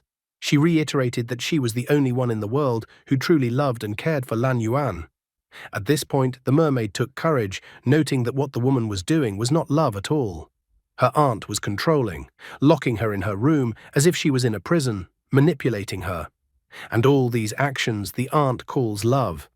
The mermaid suddenly confessed that she has many people who actually love her. From such words of the girl, the woman was surprised. The girl's face even turned red at this moment. The guy also found the girl's last words a bit strange. And then she suddenly declared that the guy next to her is actually her husband. Although the guy asked her not to call him her husband, the girl still continued to do so. The woman was incredibly furious. She declared that if the guy dared even touch the girl with a finger, she would take his life. Rushing towards the guy, the woman tried to attack him with her claws, causing huge clouds of dust. However, Qi Yue managed to cover himself with a shield of water and was completely unaffected by the monster's attack. At this moment, the woman's wings were bound by the water tangles. The guy asked the woman if she knew that mermaids could control the water with their emotions. With anger and effort, the woman was still able to free herself from the water ties. Smiling, the guy asked the woman if she knew that water could also cut. The guy's words only angered the monster even more.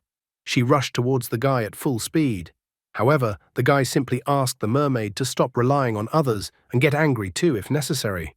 The poor girl, intimidated since childhood, didn't realize if she could even get angry. But the guy stated with a smile that she could try to do so. Lan Yuan closed her eyes, and as soon as she opened her eyes, her pupils changed and the aura around her raged. The emotions inside the girl raged, and she directed all her anger towards her aunt, who had been bullying her for a long time and whom she was afraid of. The monster was attacked by the water current to the bottom. The girl successfully dealt with the monster that embodied all of her childhood fears. Bloody tears flowed from the monster's eyes as it desperately called the girl's name. Lan Yuan, unable to bear it alone anymore, pressed herself against the guy's back and closed her eyes. After that, the monster began to dissolve and disintegrate before their eyes.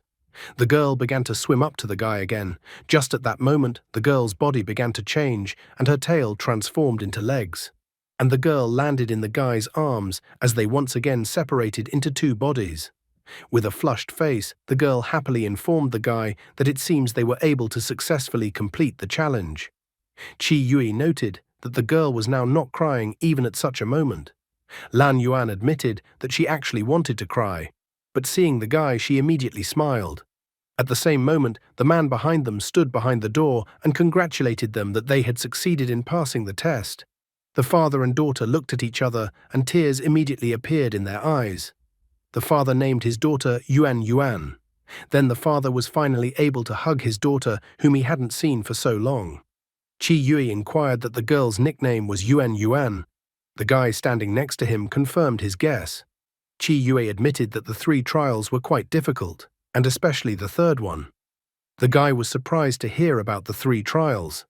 He explained that there were actually only 2 trials, body and mind, And in fact, the master had only reported 3 trials because it sounded cooler. Qi Yui reported that they had encountered the 3rd trial, which was most likely Lan Yuan's childhood nightmare. He wondered if the monster woman was an illusion, because the woman looked like some kind of monster. At this moment, an old man approached him. He hugged the guy and then informed him that he approved of the marriage between the guy and his daughter. The butler confessed that he had not seen the master so happy for a long time. The girl was even embarrassed to hear such words from her father. Suddenly, the old man's tone of voice became serious as he informed the guy that his soul and his daughter's soul led them to meet. Qi Yui pondered over the old man's words as he had already started to suspect something because of the past few days. However, at that moment, the old man smiled again and winked at the guy. He wanted to get along first with the guy who would soon call him Daddy. Looking at the girl who was getting excited, the guy reluctantly agreed to chat with the old man. Lan Yuan was so happy that her future husband and her father could get along. Qi Yui told the old man that they had encountered the 3rd trial. The old man was already aware that the 3rd trial was an illusion. The old man noted that he had originally heard about the 2 trials. His wife had told him about the 2 trials, and she definitely wouldn't lie to him about something like that, so there had to be 2 trials. The guy wanted to object, but then changed his mind. He informed everyone present that his younger sister was waiting for him at home, so he needed to go to her. The guy explained that his sister was not well. The old man got worried, but Qi Yui clarified again that the Zhong family had taken over his sister's treatment and the girl had started to recover. Therefore, he promised to introduce them to his sister once his sister was better. Reluctantly, the old man agreed to his decision. Leaving the villa, the guy headed towards the car, saying goodbye to the old man and Lan Yuan before leaving. The old man and Lan Yuan also waved back to the guy, saying goodbye to him. The old man invited the guy to visit them again sometime. Sitting in the car during the trip, Qi Yui thought more and more about the past few days.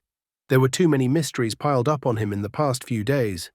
He pondered on whether the auction that sold the mermaid was really just a coincidence, or if there was some mystery behind it. The guy suddenly wondered if the last mermaid that was auctioned off was related to the Lan family. In addition, the guy wondered why the gate leading to the mermaid trial was at Lan Yuan's house. In addition to these oddities, there was also a 3rd trial. The guy couldn't figure out if the moment he saw in the 3rd trial was really just an illusion. In the end, he decided to let go of these thoughts, deciding to proceed one step at a time. After a while, Qi Yui met up with Luo Zhang. As soon as he arrived, the girl greeted him. He immediately asked what business the girl had with him since she wanted to meet him early in the morning. Luo Zhang didn't dodge his question and immediately admitted that she called him to introduce him to S Group and get the guy involved. Walking through the lab together with the girl, Qi Yui was surprised that there were so many people in S Group. Luo Zhang did her best to explain to him that S Group, in just a few short years, relying on its strength, was able to make its way among aristocratic families. The girl proudly admitted that S Group's most famous items were the power armor and beginner's training. Just at this moment, the guy and girl were fighting, so Luo Zhang was able to visually demonstrate her words. She also pointed upward and then explained that Qi Yui need not worry about being drawn into the battle, because the battle zone is protected by a barrier. The green-haired girl then informed the sparring pair that training was suspended as Director Luo appeared. The girl and the guy who were still fighting a short while ago instantly stopped their fight. The girl quickly put away her battle suit for training and then said hello to Director Luo and the handsome young man. The guy tensed up a bit but said hello to the girl in return. What caught his attention more was the suit the blonde man was wearing. The guy standing next to him asked Qi Yui if he wanted to try out their costume. Qi Yui thought that it would be slightly inappropriate. However, the purple-haired girl calmed him down by saying that this thing was quite easy to operate. In the end, she managed to convince the guy to at least try out the battle suit. Qi Yui stood in the indicated place and then inquired about what he should do next. The battle suit was instantly put on him and then he abruptly took off. The guy told the battle suit to stop and then tried to contact Luo Zhang, but he was unable to contact her. Qi Yui couldn't understand where such a situation would lead him and how he could get out of it. There's only one thing to say. The swing he's been on for the past few days is definitely incredibly strong, and he's never bored. When can we expect the guy to declare himself an Iron Man and reveal that his real name is Tony Stark? The guy in the battlesuit flew outside the laboratory at high speed. He tried his best to contact Luo Jiang and her team, but he was having no luck. Looking forward, he even thought that this was the destination chosen by his battlesuit. The guy saw that this place was just an ordinary mountain. However, rather quickly he changed his mind. Looking around, he couldn't hide his surprise. With the help of the battlesuit, he flew to some kind of experimental base. The doors of one of the rooms opened and the battlesuit directed the guy right there. Then, sneaking into the room, the guy noticed that the room seemed to be waiting for his arrival, as there were a lot of military people around. He even wondered if the people here were competitors of S Group, or if they were internal spies. Almost immediately, a girl came out to Qi Yui. She greeted him and was happy to see him for the first time. The girl also announced that her name was Fu Shui and that she was one of the directors of S Group. Next to her was Liu Yun, the director of the research department. Qi Yui was not going to be polite, immediately demanding an explanation as to why he was dragged here alone. The energetic Fu Shui cheerfully stated that she wanted to help solve Qi Yui's problem. She got straight to the point, pointing out that she was well aware that the guy had been having a headache lately due to the problem of merging into one body with someone. Therefore, the girl decided that they could solve his problem together. From her mouth, the solution to the problem that had arisen sounded good, but he extremely disliked that there were too many military men here at the same time, as if he had been taken into custody, and if he refused, he would be forcibly forced to participate. After that, the girl led him to follow him deeper into their base. Looking around, the guy didn't really know if Luo Jiang and the others would be able to find him, considering how hidden he was now. While walking through the base, Fu Shui told him that it was the S Group's secret experimental base. The direction for research on this basis is to improve the effectiveness of appearance and increase of patterns in ordinary people. The guy didn't fully understand what the girl was telling him. Fu Shui then explained that patterns were not immutable and that with years of training, low-level patterns could become high-level patterns. However, the process of raising the level of a pattern is incredibly rigorous, and very few people are able to endure it. Therefore, for the vast majority of people, the number of patterns is fixed from birth. Guy guessed that perhaps the process of merging into one body increases the number of patterns. Thus, he concluded that Fu Shui had brought him to this base to try to figure out how to quickly increase the number of patterns when the process of merging two people in one body. Fu Shui couldn't hide her smile, realizing that she was not mistaken about the guy, and he understood everything from the first time. However, the guy pointed out that this whole operation didn't seem like any kind of legitimate research. After all, if it was legitimate, they wouldn't have needed to secretly kidnap him without even telling Luo Jiang. Liu Yun couldn't just ignore the words said by the guy, but still remained silent. Qi Yue pointed out that it looked like they had already sent people to put pressure on Luo Jiang. However, the guy reminded her that he was missing in Luo Jiang's area of influence, so all the forces interested in him were unlikely to miss such an opportunity. However, Fu Shui only grinned in response to his words. She stated that stalling was useless. The military man behind him immediately jabbed his weapon at him, telling him to continue walking forward. In the same instant, a horrifying sight appeared before the guy. Many people were trapped in glass tanks. Seeing the guy, the girl with animal ears on her head in one of the glass tanks even smiled. Qi Yui asked Fu Shui if he could listen to what the girl was saying. Fu Shui informed that such a thing was possible, but she thought that such failed products were not even worth the guy's time. Qi Yui grabbed the tablet from Fu Shui's hands. He wondered why she was calling him out. The girl's eyes lit up with hope. She happily announced that her brother had finally come to take her home. Tears appeared in the girl's eyes as she complained about the current treatment of the disease and how much pain she was in. In addition, she confessed that she missed her mom a lot. The aura around the girl changed drastically and her eyes turned bright red as she desperately declared that she wanted to go home. Fu Shui informed him that the experimental DL006 subject was exhibiting an overload reaction, suggesting elimination.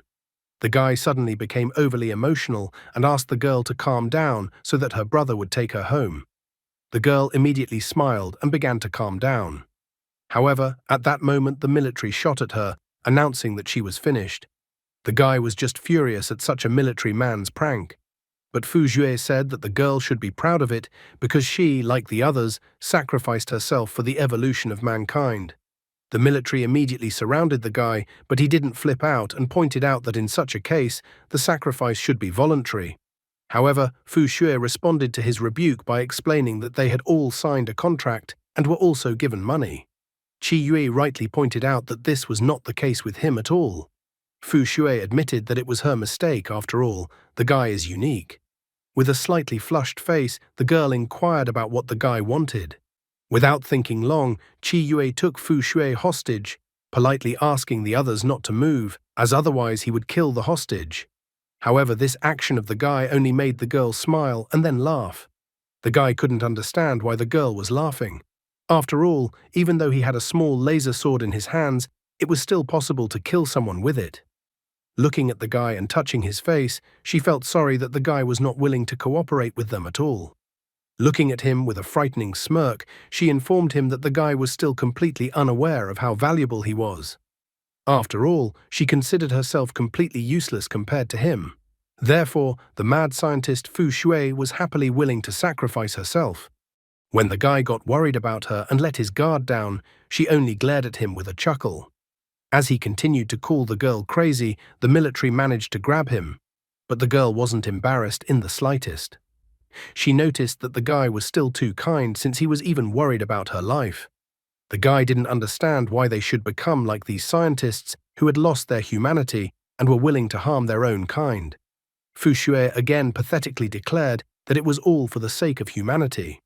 For the sake of humanity, it didn't matter whether it was about him or her. While he was focused on her, a syringe of sleeping pills entered his body.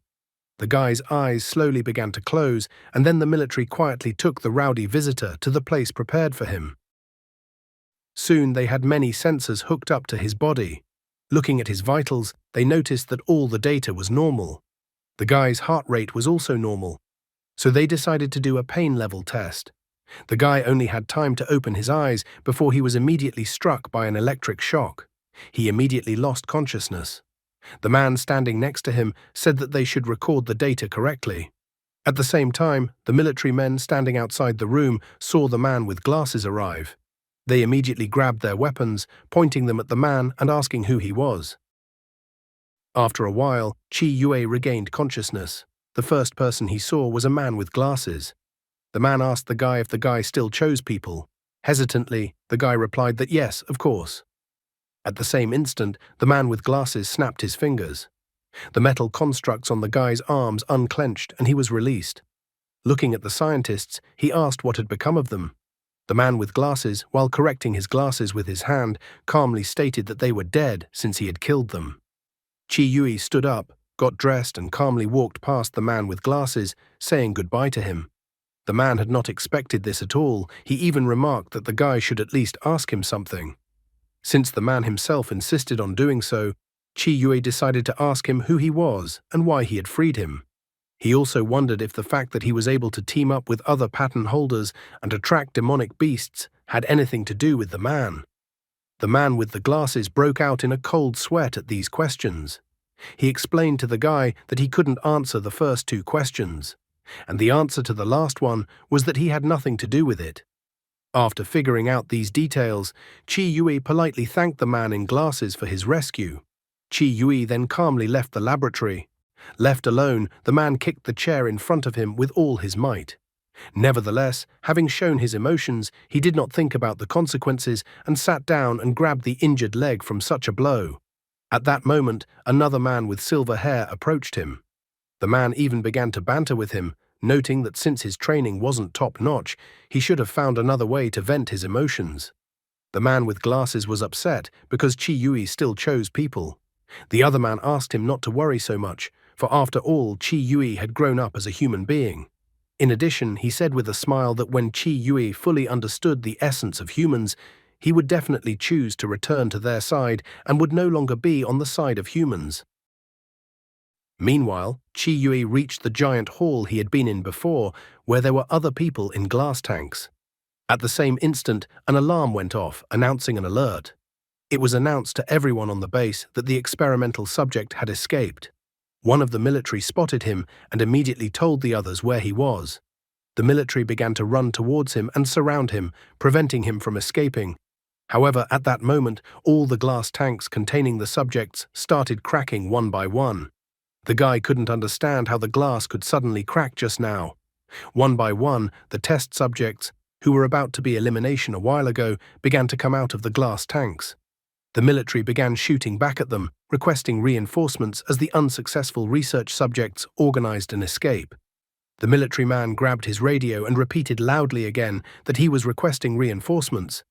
The other military man started shooting back at the other research subjects, and he had Qi Yui in his line of fire, who still didn't understand what he should do in this situation. His head was immediately flooded with thoughts of the test subjects who had been deemed defective and eliminated right before his eyes. Some of them complained about the disgusting people, some of them wanted to go home, some were in pain and scared, some wanted to see their mom. The guy tried to figure out what that sound was in his head right now. After a moment, he finally realized it was the voices of other people being treated like test subjects.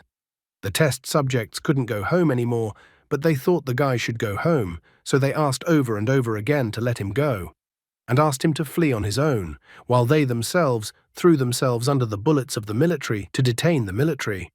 Even Fu Shui, who had previously kindly given him a place to stay, came running to the commotion. The emotions and desires of the dead people seemed to turn into a blob of energy that rushed towards the guy. Fu Shui was happy, for perhaps the unification that the guy possessed was not limited to just two people. However, a moment later, she was no longer so cheerful. For Qi Yui easily rushed past the military and grabbed Fu Shui by the throat with his hand, lifting her up with one hand. But who knows, maybe Fu Shui would like even this kind of thing. The situation seemed to be hopeless for Fu Shui. However, a vortex suddenly appeared around Fu Shui's throat, and the guy's hand quickly unclasped the girl's throat. At the same instant, the vortex that had appeared began to push the guy away, which incredibly surprised him. A moment later, the vortex threw the girl aside, as if she had jumped as far away from the guy as possible. Qi Yui was visibly disappointed by the events that were happening. But at that moment, his path to the girl was blocked by the military, who started shooting at him. Nevertheless, it did not stop him, and he, at an incredible speed for an ordinary man, calmly passed through them. After a few seconds, the men stopped attacking him as they were severely wounded by his lightning-fast blows. Qi Yui was filled with anger, thinking these military men were just trash. Fu Shui, watching the events taking place, burst out laughing. She was delighted as the guy had shown an unprecedented surprise for her.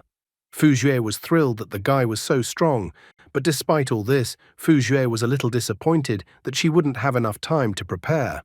However, she wasn't going to stop, for while she was making her speech, her whole body suddenly glowed brightly, and then she donned a battle suit and a scythe appeared in her hands. After that, she announced that it was time for the final experiment. Leaning towards the floor, she adopted her battle stance. Fu Shui threw her scythe towards the guy, but the guy easily repelled the scythe with his left leg. The scythe immediately bounced back into Fu Shui's hands, and she immediately attacked the guy wielding the scythe, but Qi Yui quickly ducked, thus dodging the girl's blow. Qi Yui began to gather all the power in his right fist, and then hit Fu Shui's chest with his right fist. With such a powerful punch, the girl's body broke through the roof of the building and flew out of the building. Grabbing one of the building fragments and imbuing it with energy, Qi Yui threw the fragment at Fu Shui. In the same instant, it was as if a golden-colored dragon, not the building debris, was rushing towards the girl. Her glasses cracked, and her clothes were torn, but she still marveled at how powerful the guy's energy was. As soon as the building debris touched the girl, there was a massive explosion. But the girl survived and fell onto one of the buildings, maintaining her consciousness with her last strength and rejoicing that she had managed to get good data. However, at that instant, Qi Yui jumped on her with his right foot, giving her a powerful blow. Only now did the backup arrive, telling the other people in the base not to resist. Luo Jiang, who arrived, first asked if the guy was all right. Qi Yui waved her hand happily, showing that he was fine. He then abruptly rushed into one of the buildings. Luo Jiang didn't understand why the guy abruptly returned to the building. Arriving at the building following Qi Yue, she asked him what he was doing here. Only now did she see the guy sitting next to the little girl who had already died and apologizing to her. With sadness in his eyes, he informed that what happened to him and this people in this base was not Luo Zhang's personal fault. However, he did admit that he would no longer be able to join the S group. Luo Zhang was disappointed with the guy's answer. She asked him what he would do next then. Still saddened, the guy said that he would most likely go to the Zhong family since he saw that it was necessary to help Zhong Yuyan. Luo Zhang breathed a sigh of relief and then admitted that she had a premonition that the guy would not choose the Zhong family in the end. The guy asked her with an incomprehensible look why she thought that. The girl thought of the Zhong family and immediately remembered the smell of decomposition and that everyone there wore masks. Luo Zhang also admitted that she had just seen a guy defeat Fu Shui. She inquired if he had a new partner. However, the guy also decided to honestly admit that he didn't have any partner this time and that things had inexplicably turned out completely different this time. After a while, the girl touched the guy's hand and asked him how he felt right now. Qi Yue told her that he now felt that all the power was completely exhausted. He decided to ask her if she could explain to him what had even happened, but the girl admitted that she had absolutely no idea about it. Luo Zhang smiled slightly as she stated that the guy was indeed a person full of secrets. Without thinking long, she told him to follow her as she was going to take him to the Zhong family. After a while, they arrived at the Zhong family's manor. A joyful Zhong Yuyan greeted them at the entrance of the manor. Luo Zhang had tears in her eyes when she said that she was leaving Guy to Zhong Yuyan. Yuyan, on the other hand, simply agreed with this statement. She asked if Luo Zhang would go with them, but sadly, Luo Zhang tearfully explained that she had a lot of things to do that needed to be dealt with urgently. Her face instantly turned serious when she said that there were too many vermin. After that, she bid them farewell, wishing them to have fun without her.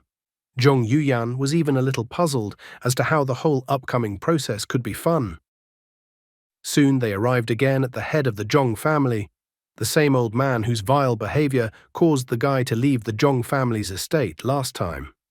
The old man with a disgruntled look demanded that the guy unite with Yuyan.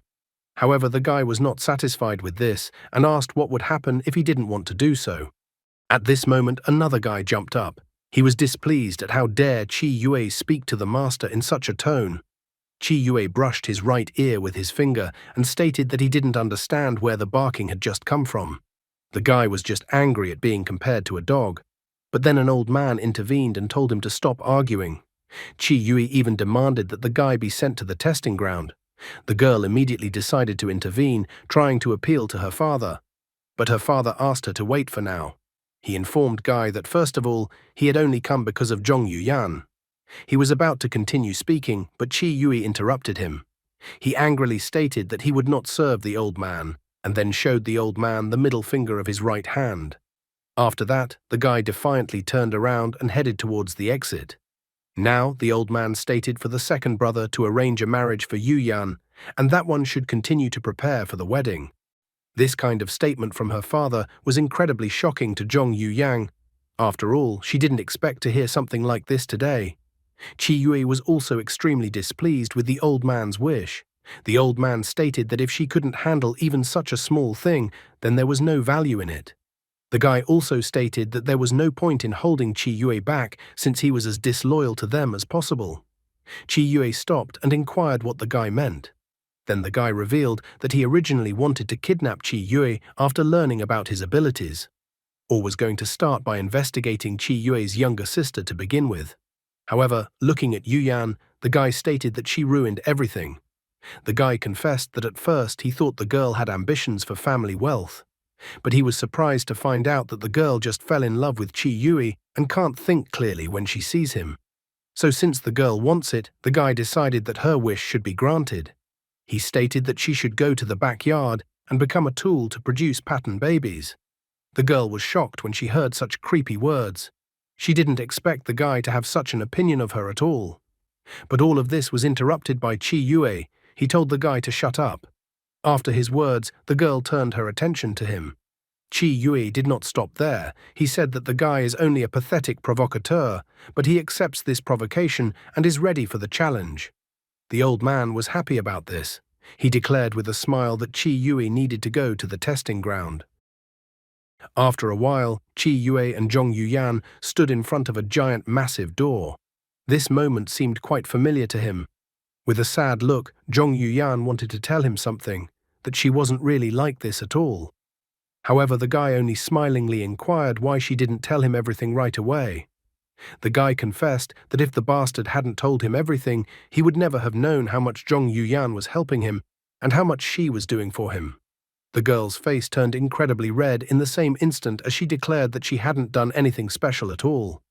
As she came closer to the guy, she rested her head on his shoulder and took his hand. The girl sadly said that because of the mergers, the guy already had enough worries. Chi Yui thought about her words, remembering how many hardships and trials he had gone through recently, how he had risked his life during this. Still with a red face, the girl admitted that she was a little afraid, but asked the guy to hug her. Chi Yui and the other guys were incredibly shocked by her words and face at that moment.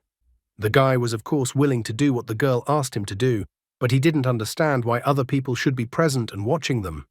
Experiencing some awkwardness, the two guys who were watching them had to turn their backs. One of the guys awkwardly stated to the other that the weather was nice today. The other guy coughed and agreed with him. At this moment, Zhong Yuyan gently hugged Chi Yui, and he hugged her back. But immediately the girl whispered to him about the demon inside. Then the guy discovered that some kind of stone appeared in his pocket. A little awkwardly, the guy asked her not to worry, for surely everything would be fine. After that, the guys turned to face them again, and one of them said that they couldn't waste any more time. Zhong Yuyan looked at Chi Yui and wished him good luck. However, Chi Yui asked her not to worry about anything and boldly stepped through the massive doors that opened. Before finally disappearing behind the doors, he declared that when he came out after the ordeal, he was going to overthrow this stinking old era together with Zhong Yuyan. The girl even laughed awkwardly, promising that she would look forward to it. When he was about to disappear behind the closing door, she asked him to focus on the current challenge.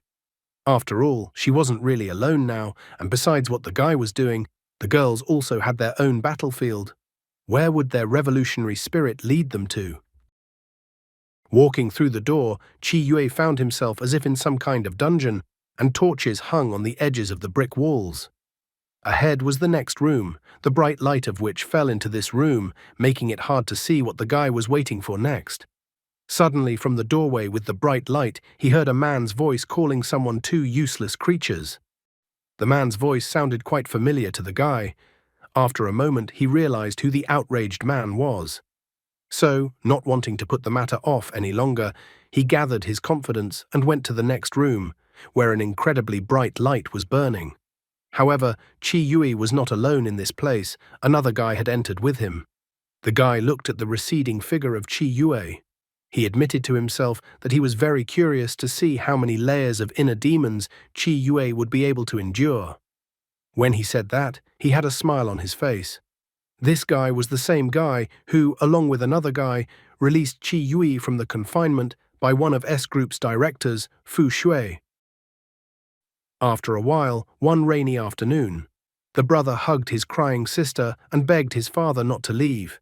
He pitifully called out to his father, asking him to come back. However, when the man turned in their direction, he asked that they never call him father again.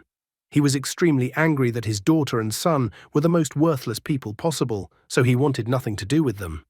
The girl, who had been in poor health since childhood, ran to her father, running out into the rain outside, even though her brother had asked her not to.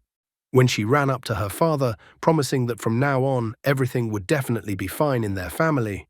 But the father grabbed his daughter by the hair and lifted her with one hand above the ground. He declared that no matter how obedient the trash was, trash would always remain trash and would be useless.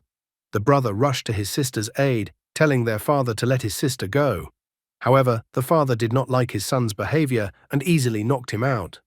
After that, he threw his daughter to his son like a sack of potatoes. The man stated that he had already spent so much effort and so long raising the two of them, doing his best. Chi Yui didn't listen to him anymore, but focused all his attention on his sister. He asked if she was all right and promised that he would never leave her. The girl held on with her last strength and said that if her brother would not cry, then she would not cry either. Looking at this moment from the outside, the adult Qi Yui realized that this was a memory of the man who had left them all alone. Qi Yui remembered Zhong Yuyan mentioning something about there being a demon inside, or something about an inner demon. After pondering over it, he wondered if it fit with his inner demon. At this moment, the faces of the brother and sister changed drastically. It was as if a devilish red energy enveloped them and smiles appeared on their faces. They turned to the matured Qi Yui and then informed him that all of this had only happened because they had low-level patterns, and that was why their father had abandoned them. However, Qi Yui believed that it wasn't because of that, and that it was just that their father was a nasty man. But this response of his did not please his younger sister's copy. She went on to say that their father had only abandoned them because they were weak, and that if they had only had high-level patterns, things would have been different. In that same instant, the brother and sister's bodies began to disintegrate and merge into a single being. After that, a grown-up girl appeared, like a grown-up version of his sister. She stated that if they had high-level patterns, there was no way the family would give up on them. After that, the girl tried to attack her brother with ribbons flying around her, but the guy managed to dodge, saying that he and his sister didn't want that kind of fake love from their parents or anyone else at all.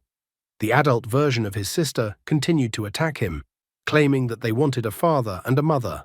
Dodging her attacks, Qi Yui announced that even if they didn't have parents, his sister always had a brother. The adult version of his sister was even speechless for a second as he approached her and grabbed her hands. He firmly stated that even if they don't have parents, he and his sister are still family. He also promised that he would never leave his sister.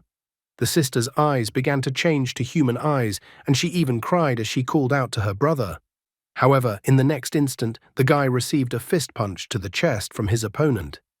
Little Qi Yui appeared from the girl's back, declaring that all his speeches were just an excuse for weaklings.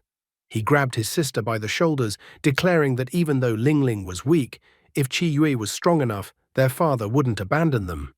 As he flew into the air with his sister, he tried to seize control of her body, noting that it was all Qi Yui's fault. The younger version of Qi Yui then rushed towards him, attacking him and throwing him aside. The younger Qi Yui taunted the guy that he was going to play dead. Qi Yui wasn't going to continue to tolerate his copy's attacks, so he took out the stone Zhong Yuyan had given him from his pocket and held it out to his copy, telling him to take the stone. This resulted in an awkward pause between them. The boy took out his sword and tried to attack Qi Yui again. However, at this moment, Qi Yui squeezed the stone and a spike emerged from it. With this spike, he tried to attack the younger copy of himself, causing the boy to be forced to defend himself with his sword.